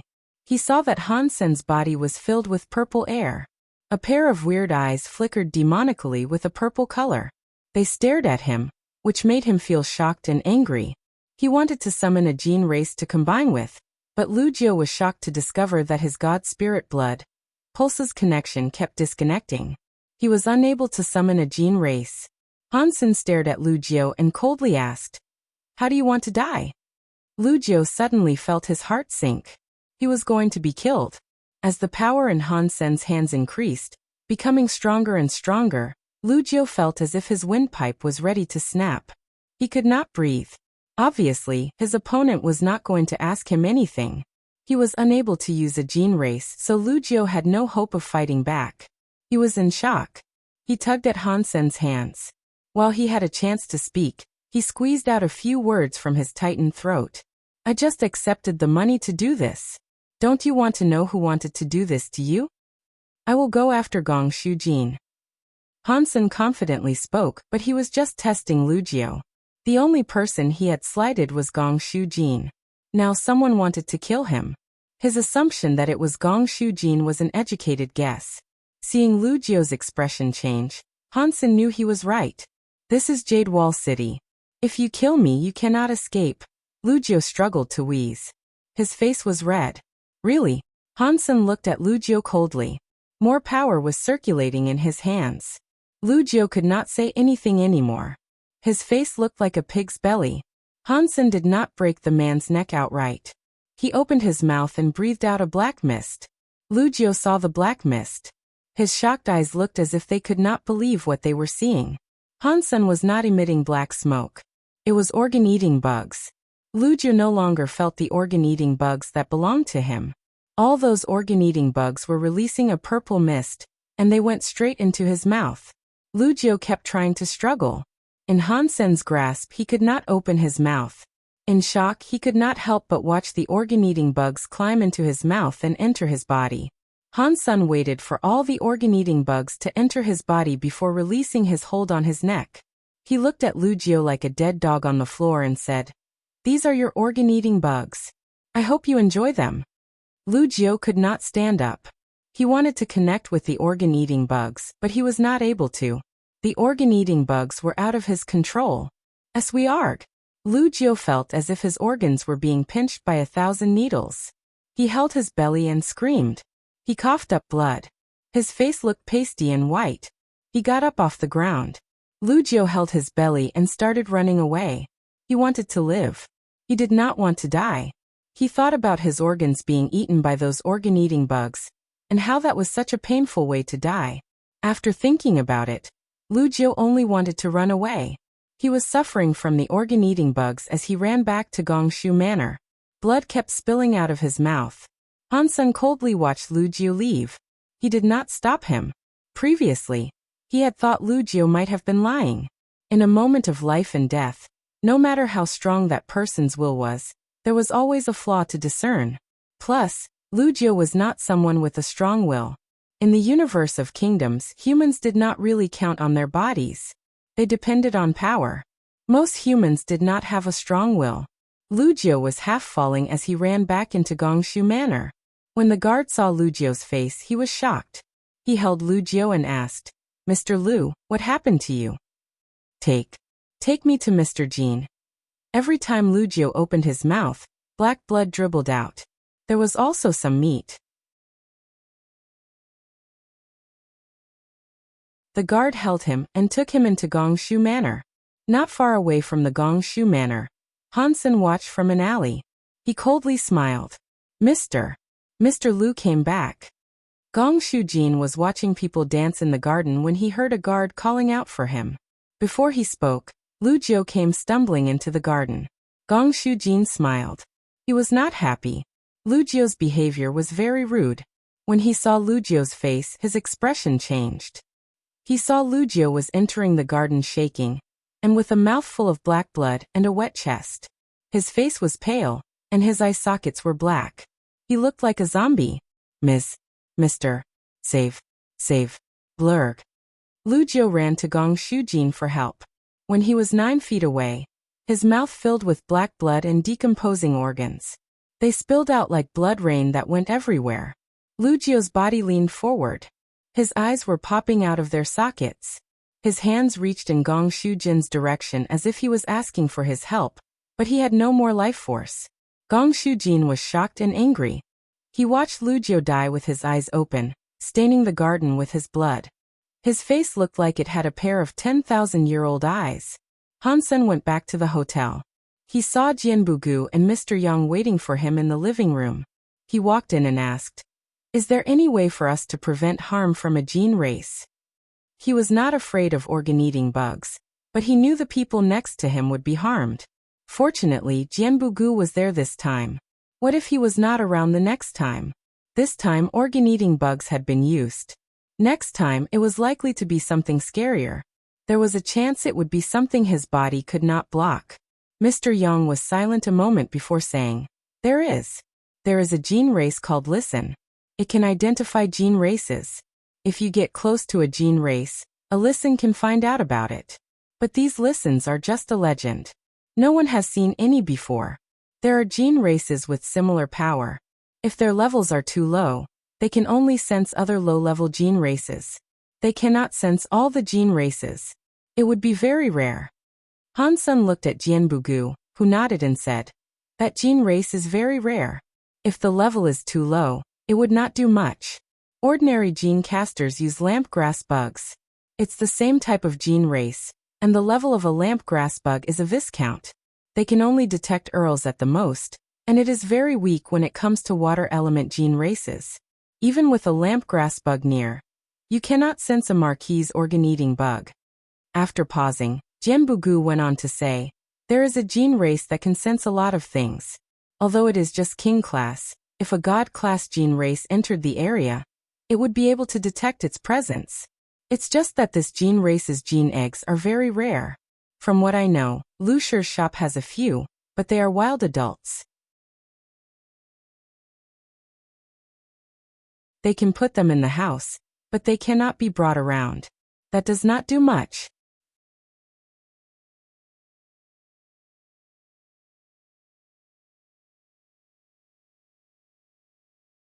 Chapter 3078 Holy Light Salamander Han Sen felt quite tempted after hearing that.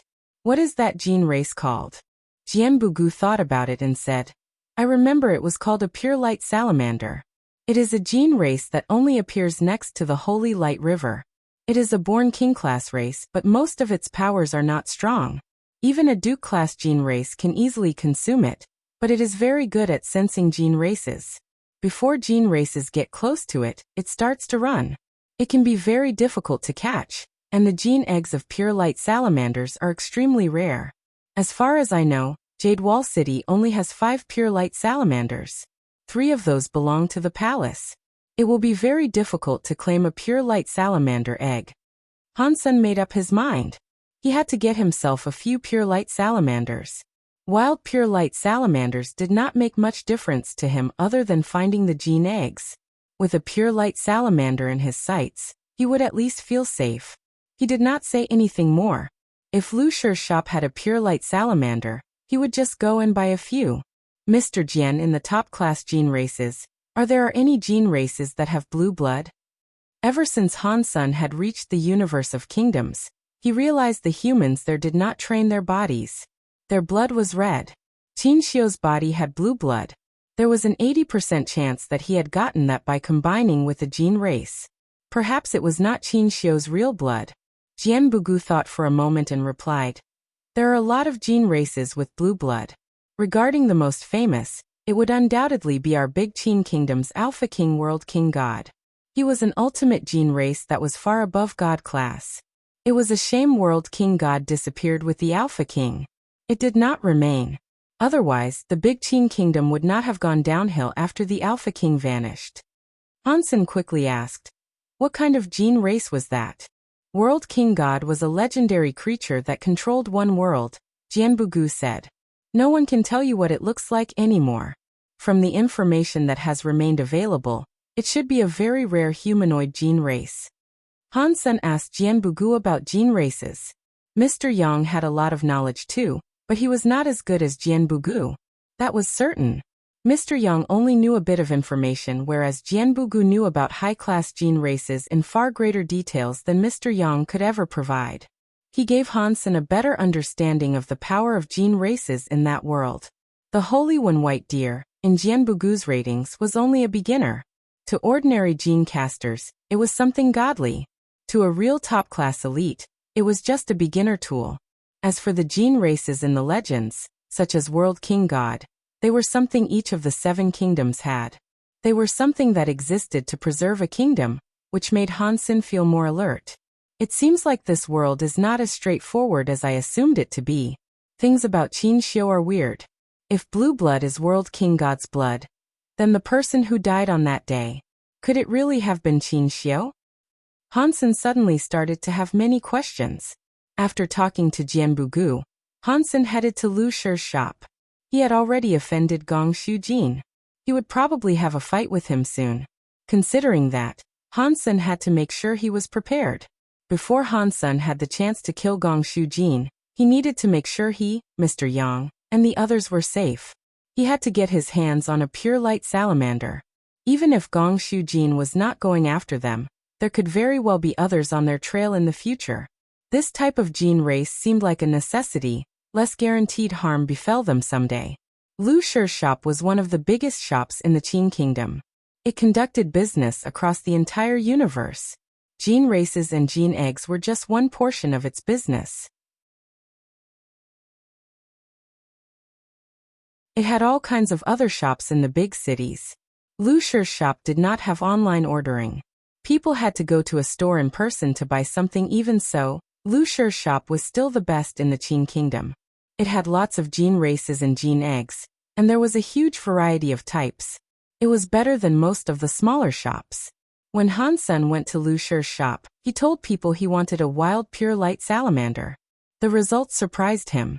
A wild pure light salamander's price was 3 million each.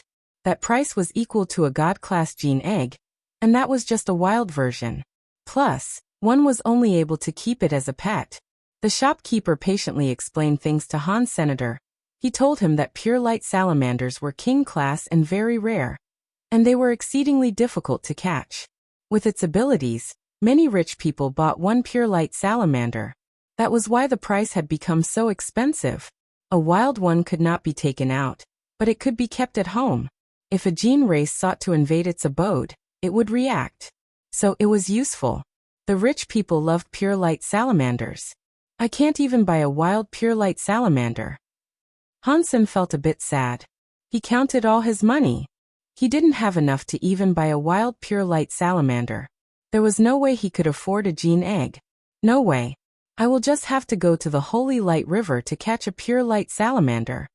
Hansen returned to the hotel and looked up information on the Holy Light River and pure light salamanders.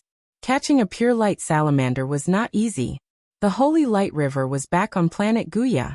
Hansen had been there, but he had remained in a safe zone without any high-class gene races. Holy Light River was different. It was in a region dubbed the Dead Zone of planet Wuxia.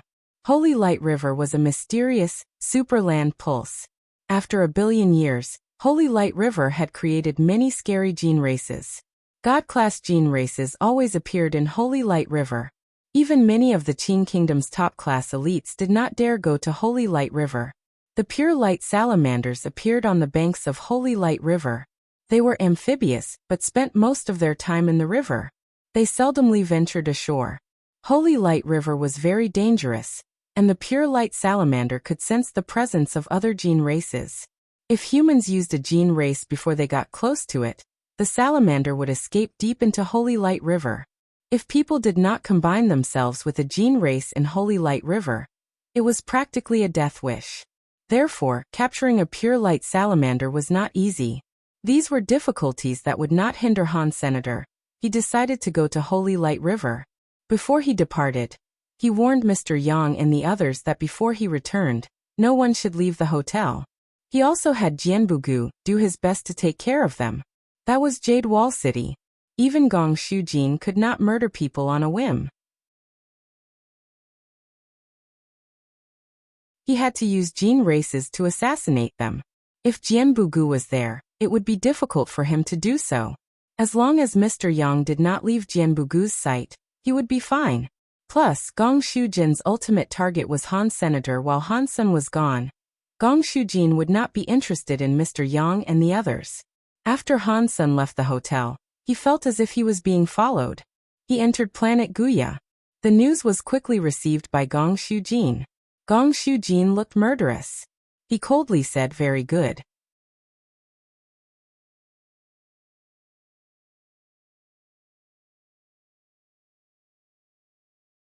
Chapter 3079 Holy Light River. Holy Light River was on the highest highland on planet Wuxia called Miladiya. It was the highest river there. It had the name River in the Sky. The number of people that dared to go there were few. The entire length of Holy Light River was a few dozen thousands of miles long. It had countless smaller rivers branching off it too. Wherever the river reached, it was in proximity with a super big land pulse. In the past few billions of years, God only knew how many gene races had been birthed by it. The gene races there were not just high level. They evolved a lot.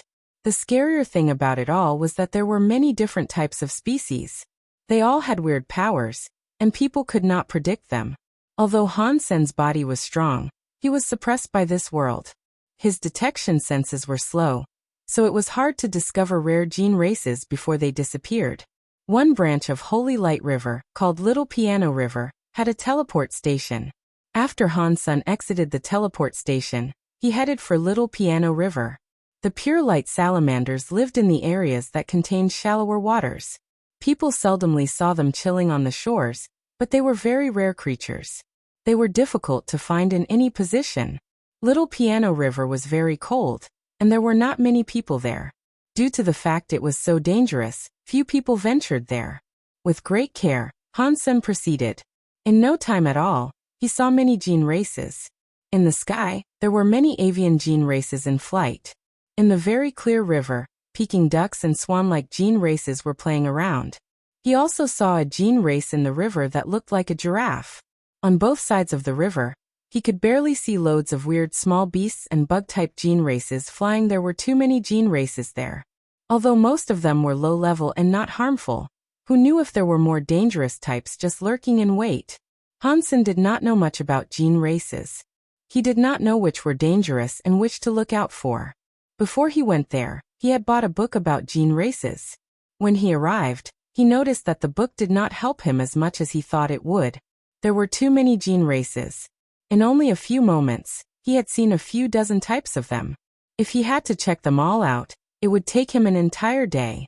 Because his body was invincible, and he had the blood ghost spirit, Hansen could just gnash his teeth and get on with it. He headed for Little River Piano and dived in. He followed the river and checked around the bank, hoping to find one of the pure light salamanders. Hansen did not summon a gene race because the pure light salamander was very sensitive to gene races. With gene races all around, Hansen was unable to see the pure light salamander. Even if there was one nearby, it would have left already. Fortunately, not all gene races like to attack humans. Most gene races just let humans be. Some gene races were even scared of humans. When Hansen got close to them, they just ran away. It looks like Holy Light River is not as scary as the stories claim it to be, Hansen thought. A group of black swans was swimming atop the river. The surface shared the same color as the sky. It was like the sky and the sea had blended. The black swan looked as if it was swimming in the sky. The smell of the grass, woods, and flowers were in his nose. They made Hansen feel very cool and comfortable. It was a shame that the entire way, he had been unable to find a trace of a pure light salamander. Hansen had to keep walking, flicking through the book in search of a rare gene race. He could still turn those into eggs and sell them. He was unable to find a pure light salamander the whole way. If he could not do that, he would have to earn a lot of money to spend a lot of money at Lucia's Emporium. At least, he could purchase a wild pure light salamander there to turn into an egg.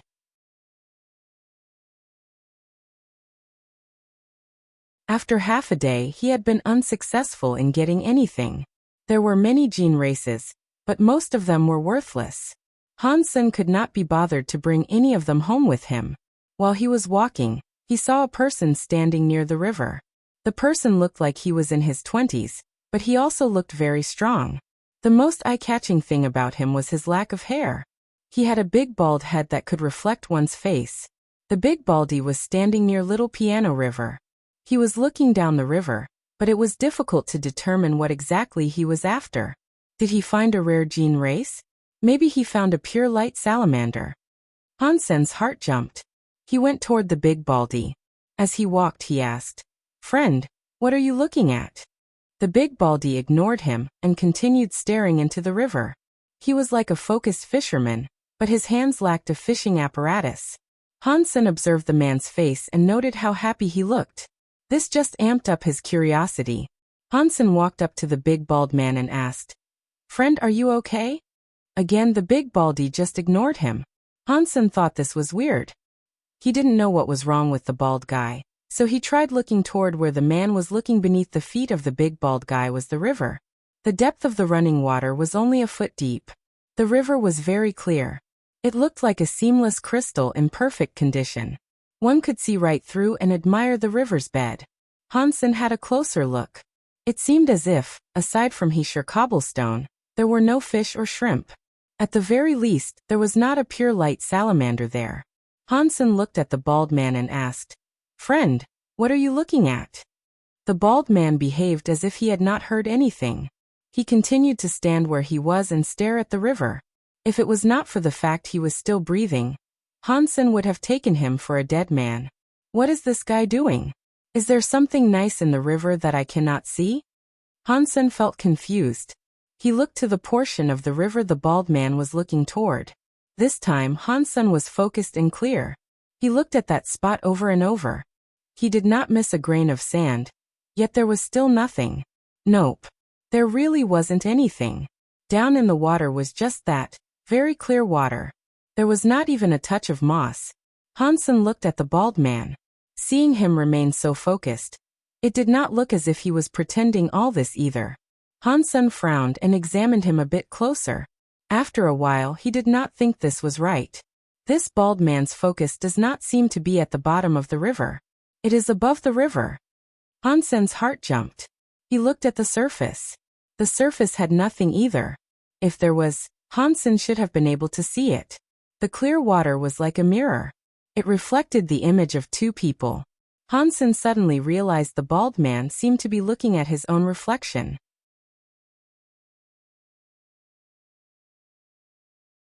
What is wrong with him? Why is he looking at himself in the water? Hansen looked down into his own reflection. After looking, even Hansen was frozen. Beautiful. Very beautiful. Hansen never noticed he had grown up so handsomely. The reflection of himself looked like some rare, beautiful man. He looked at himself once. It looked as if he was in love. It was like seeing a beautiful woman for the first time, and not being able to take one's eyes off her. It made one's heart jump like a mad deer.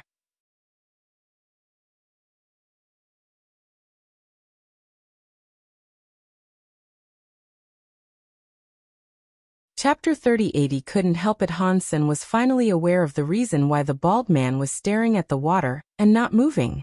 Now that he looked at his reflection in the water, Hansen only had one feeling: so fucking handsome. Hansen knew there was something wrong, but he could not keep his eyes off his reflection. He really liked it. He absolutely adored it. It was like he had encountered the sort of love he had been longing for all his life. Hansen and the bald man squatted near the river. Their heads were lowered. They stared as if they were obsessed. This is wrong. This is really wrong. I can't keep looking, but it looks so good. Hansen felt conflicted. He could not help himself from looking. Even with his profound willpower, he could not deny the temptation. Hansen knew this had nothing to do with his willpower. He knew he had been captured by some sort of power. It twisted his willpower, making him fall in love with the reflection he saw. Hansen was only happy that he was not in love with the bald man's reflection. When it gets dark and there is no more light, maybe I won't be able to see the reflection anymore. Hansen's heart still had some clarity. He just could not escape it completely. As time passed, the two of them remained squatted near the water's edge. He saw the sun go down and the sky go dim. Hansen thought it would be better after this, but planet Wuxia did not just have one moon. There were 3 of them. 3 bright moons in the sky kept the night illuminated. Their reflections in the river were still very clear. The scariest part was that Hansen was so in love with his reflection that he had the thought to hug the image. Hansen only wanted to do it. The bald man had already stood up, opened his arms, and walked into the river. He was going into the river with a smile on his face. Hansen's willpower could barely contain the desire. He forced his eyes to watch the bald man. He was swimming into the river, continuing to smile. He was going deeper into the river. The clear river covered his knees. It soon covered his waist. Hansen watched the bald man walk into the river. His face hadn't changed. His smile had grown bigger. It looked as if he was going to hug the lady he liked. It must be some sort of gene race doing this. The gene races of this world are a bit weird. What are they playing at? Hansen understood that, but he could not help but stand up. He started walking into the water. He knew this was a reflection, and he knew he should not be doing any of this. Yet he could not help but want to hold the reflection in the water. It looked as if only doing that could erase the bitterness of missing someone one loved. It felt like the storyline of a lame movie. Although one knew that person murdered a parent, one still could not help fall in love. It was like a moth to a flame.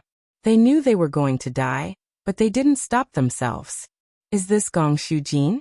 Is he playing tricks again? No way. If it was him, he could just kill me right now. I am trapped by this weird power. I cannot move. Hansen was still thinking as his body reached the river. The river was cold, but it could not stop the fire in his heart. He walked deeper into the water. Seeing the river's water go past his legs, he could still not stop his progression. He wanted to summon a gene race, but it was futile. People who were in love could never raise a sword to their lover. It was not because he couldn't. It was because he did not want to. Although Hansen knew this kind of unwillingness was not his true will, he could not deny it. The bald man had gone in the water sooner than him, and he had walked faster than Hans Senator now. The water was going above the man's bald head. Hansen knew the man was going to die. Humans in this world did not have a strong body. Without the help of a gene race, he could not survive underwater for a long time. Hansen knew he would be fine. Even if he was tricked into the water, he could live just fine. If he was supposed to be drowned, It would be impossible for that to happen. I would like to see what other tricks you have. Hansen quickly walked farther into the river, until the water went above his eyes. He could no longer see his reflection. Even though the reflection had disappeared, he was not set free. Under the water, he saw someone in the river. It was someone who looked exactly like him. He was smiling deep in the river. Hansen could not help but walk toward him. He walked deeper into the river. Hansen saw the bald guy ahead of him look terrible.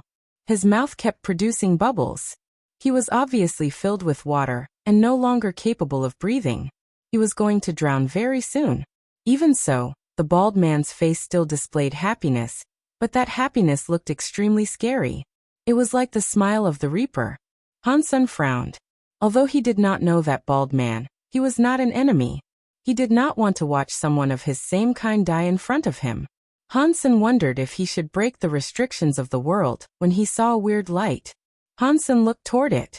He saw a blurry light appear under the river. It was like there was a giant gem glowing beneath the river. The shadow that was enticing Hansen forward was the light under the river. Hansen looked at the light. It started coming into focus what that light was. It was a giant shell. It was creamy white and transparent. It looked as if it was made of jade. The giant shell was open. When Hansen looked at the shell, the shadow was inside the shell. It looked like it combined with someone in the shell. It made Hansen put his love into that shadow. At last, Hansen saw what the shadow in the shell was. It was a graceful woman. Her body was inside the shell. Her hands were holding her breathtaking cheeks. She was wearing a veil that was half transparent. It waved in the water. It made her body look extra sexy. The woman was just lying on the side watching Hansen from her position on the shell. She said nothing and did nothing, but Hansen was like a moth flying to a fire. He walked toward her. It was like she was someone he had loved for 1,000 years. He wanted to hold her and tell her how much he loved her. The bald man in front had already passed out. It was unknown if he had just drowned or what. His body was floating and sinking because his stomach was bloated like a ball. Hansen was still enticed by the power. He walked to the shell woman. Her eyes looked like they could speak. It was like they were saying, "Come, my husband and lover, come to my embrace."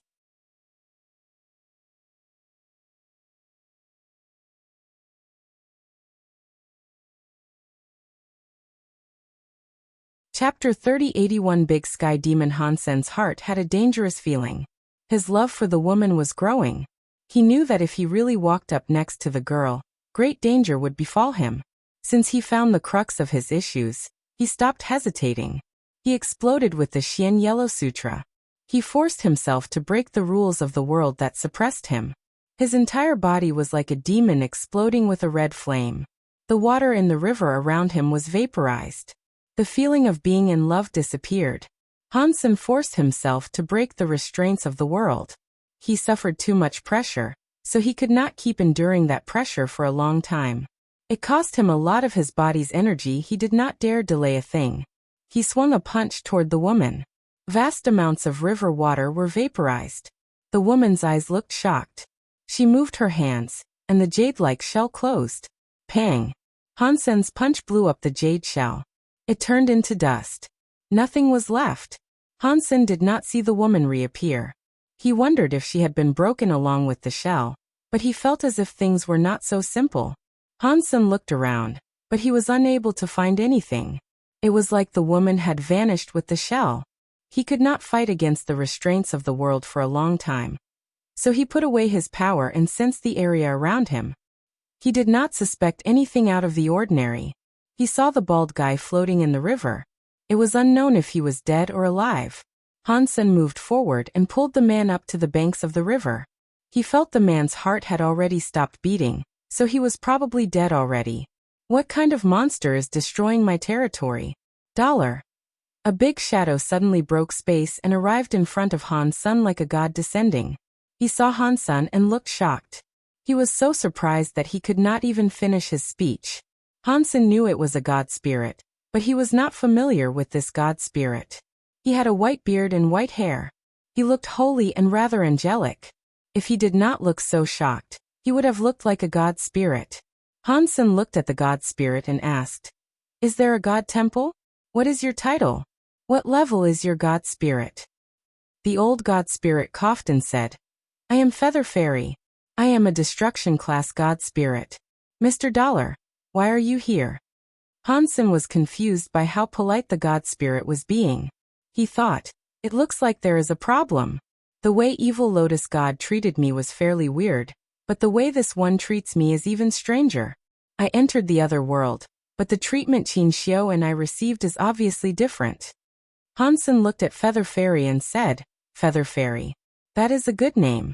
Where is your god temple? I did not think there was a god temple on planet Guya. Feather Fairy presented a wry smile and said, My god temple is on Holy Light Mountain where the Holy Light River begins. Because there are ultimate gene races around, ordinary humans cannot go there. It is not strange for you to not be aware of this. Hansen asked a few questions, but he did not receive any answers. Although Feather Fairy was polite to him, he seemed a bit evasive whenever he spoke. He did not tell Hansen any of the information he wished to learn. Hansen asked something about the Geno universe, and Feather Fairy seemed to know a thing or two. His answers pretty much mirrored what evil Lotus God had told him. That, at the very least, made him feel a bit more secure. Hansen knew that he was not going to get any answers, so he changed the subject. Do you know where I can find a pure light salamander? A pure light salamander is a rare find, Feather Fairy replied. There are not many to be found in the Holy Light River. Humans have already taken most of them. Now there are only a few left in Autumn Leaves River. If you need them, I advise you to start your search there. Hansen looked at his map. He saw Autumn Leaves River was a branch on the other side. It was not too far from Little Piano River. If there is nothing else, mister, I am going to go, Feather Fairy said with a bow to Hans. Senator Hansen stopped Feather Fairy and said with a smile, Hang on. I am an outsider. I do not have friends here. If I want to talk to you, how can I reach your god temple? Feather Fairy displayed a wry smile and replied, My little temple has no more fire. It is a rugged place. I am afraid you will feel offended by going there. It is fine, Hansen said with a wave of the hand. Wherever God's spirits are should be holy enough. As long as you are with me, the state of the house should be of no concern. Feather Fairy felt depressed, but he did not dare say anything negative. He pointed out a mysterious path to Hansen that would lead him to the temple. That way to the Feather Fairy temple was a safe one. There would not be any powerful gene races on it. Feather Fairy warned Hansen that he could not make big movements while he was traveling to the Holy Light Mountain. If he attracted the ultimate gene race there, it would be bad. Hansen let Feather Fairy go. He didn't desire to go to Feather Fairy temple to talk with the god spirit. He simply wanted a god spirit blood pulse to help Mr. Yang. Even if Hansen found a pure light salamander's egg, it was useless if no one could use it. Hansen could not be at their beck and call 24/7. If Mr. Yang was able to use a gene egg, it would save them all a lot of trouble. After Feather Fairy left, he remembered the bald guy. He went to check out the man. The bald guy had been really lucky. He was not dead. Hansen punched his belly and put some strength into his body. The bald guy coughed up some water. His heart started to beat. He woke up. You saved me. The bald guy opened his eyes and appeared to be in shock. When it was daytime, Hansen had called toward him. The man had been conscious. After it was dark, he had lost his will. At least he had seen Hansen before. I guess, Hansen casually replied. He was going to leave after seeing that the man was fine. Don't go yet. My name is Xia Yufei. People call me Bald Guy. You can just call me Bald Guy. How did you handle that gene race? Was that gene race a big sky demon? Bald Guy kept talking as he followed Hansen, trying to get close to him. What big sky demon? Hansen asked. The gene race that ensnared us. It was such a powerful amount of lust it used on us. It sounded like the legendary gene race Big Sky Demon. It has the power to control desires. It is one of the greatest gene races in the world. That was a very powerful and scary gene race. If it hadn't been, how would I, Bald Guy, be tricked? You did not see that gene race, so did you manage to get rid of her? Bald Guy was very big. He was quite scary and kind of like a gangster leader. He was also very annoying. He kept on talking. I did not see any big sky demon. Hansen shook his head. He thought there was something wrong. Based on the bald man's description, the woman he had seen really did look like the big sky demon as described.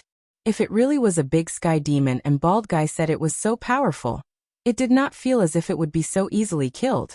Hansen subconsciously looked at the water. It made his eyes smaller. In the reflection, he no longer saw himself. He saw the face of the woman smiling at him. You're tuning in to the Li Mei's Wuxia Whispers YouTube channel. We're so grateful for your support, and don't forget to subscribe to join us on this incredible journey through captivating stories. Your generosity through donations truly makes a world of difference, as it's the primary source of revenue that allows me to expand and enhance this channel for you. Thank you from the bottom of my heart for being a part of this adventure.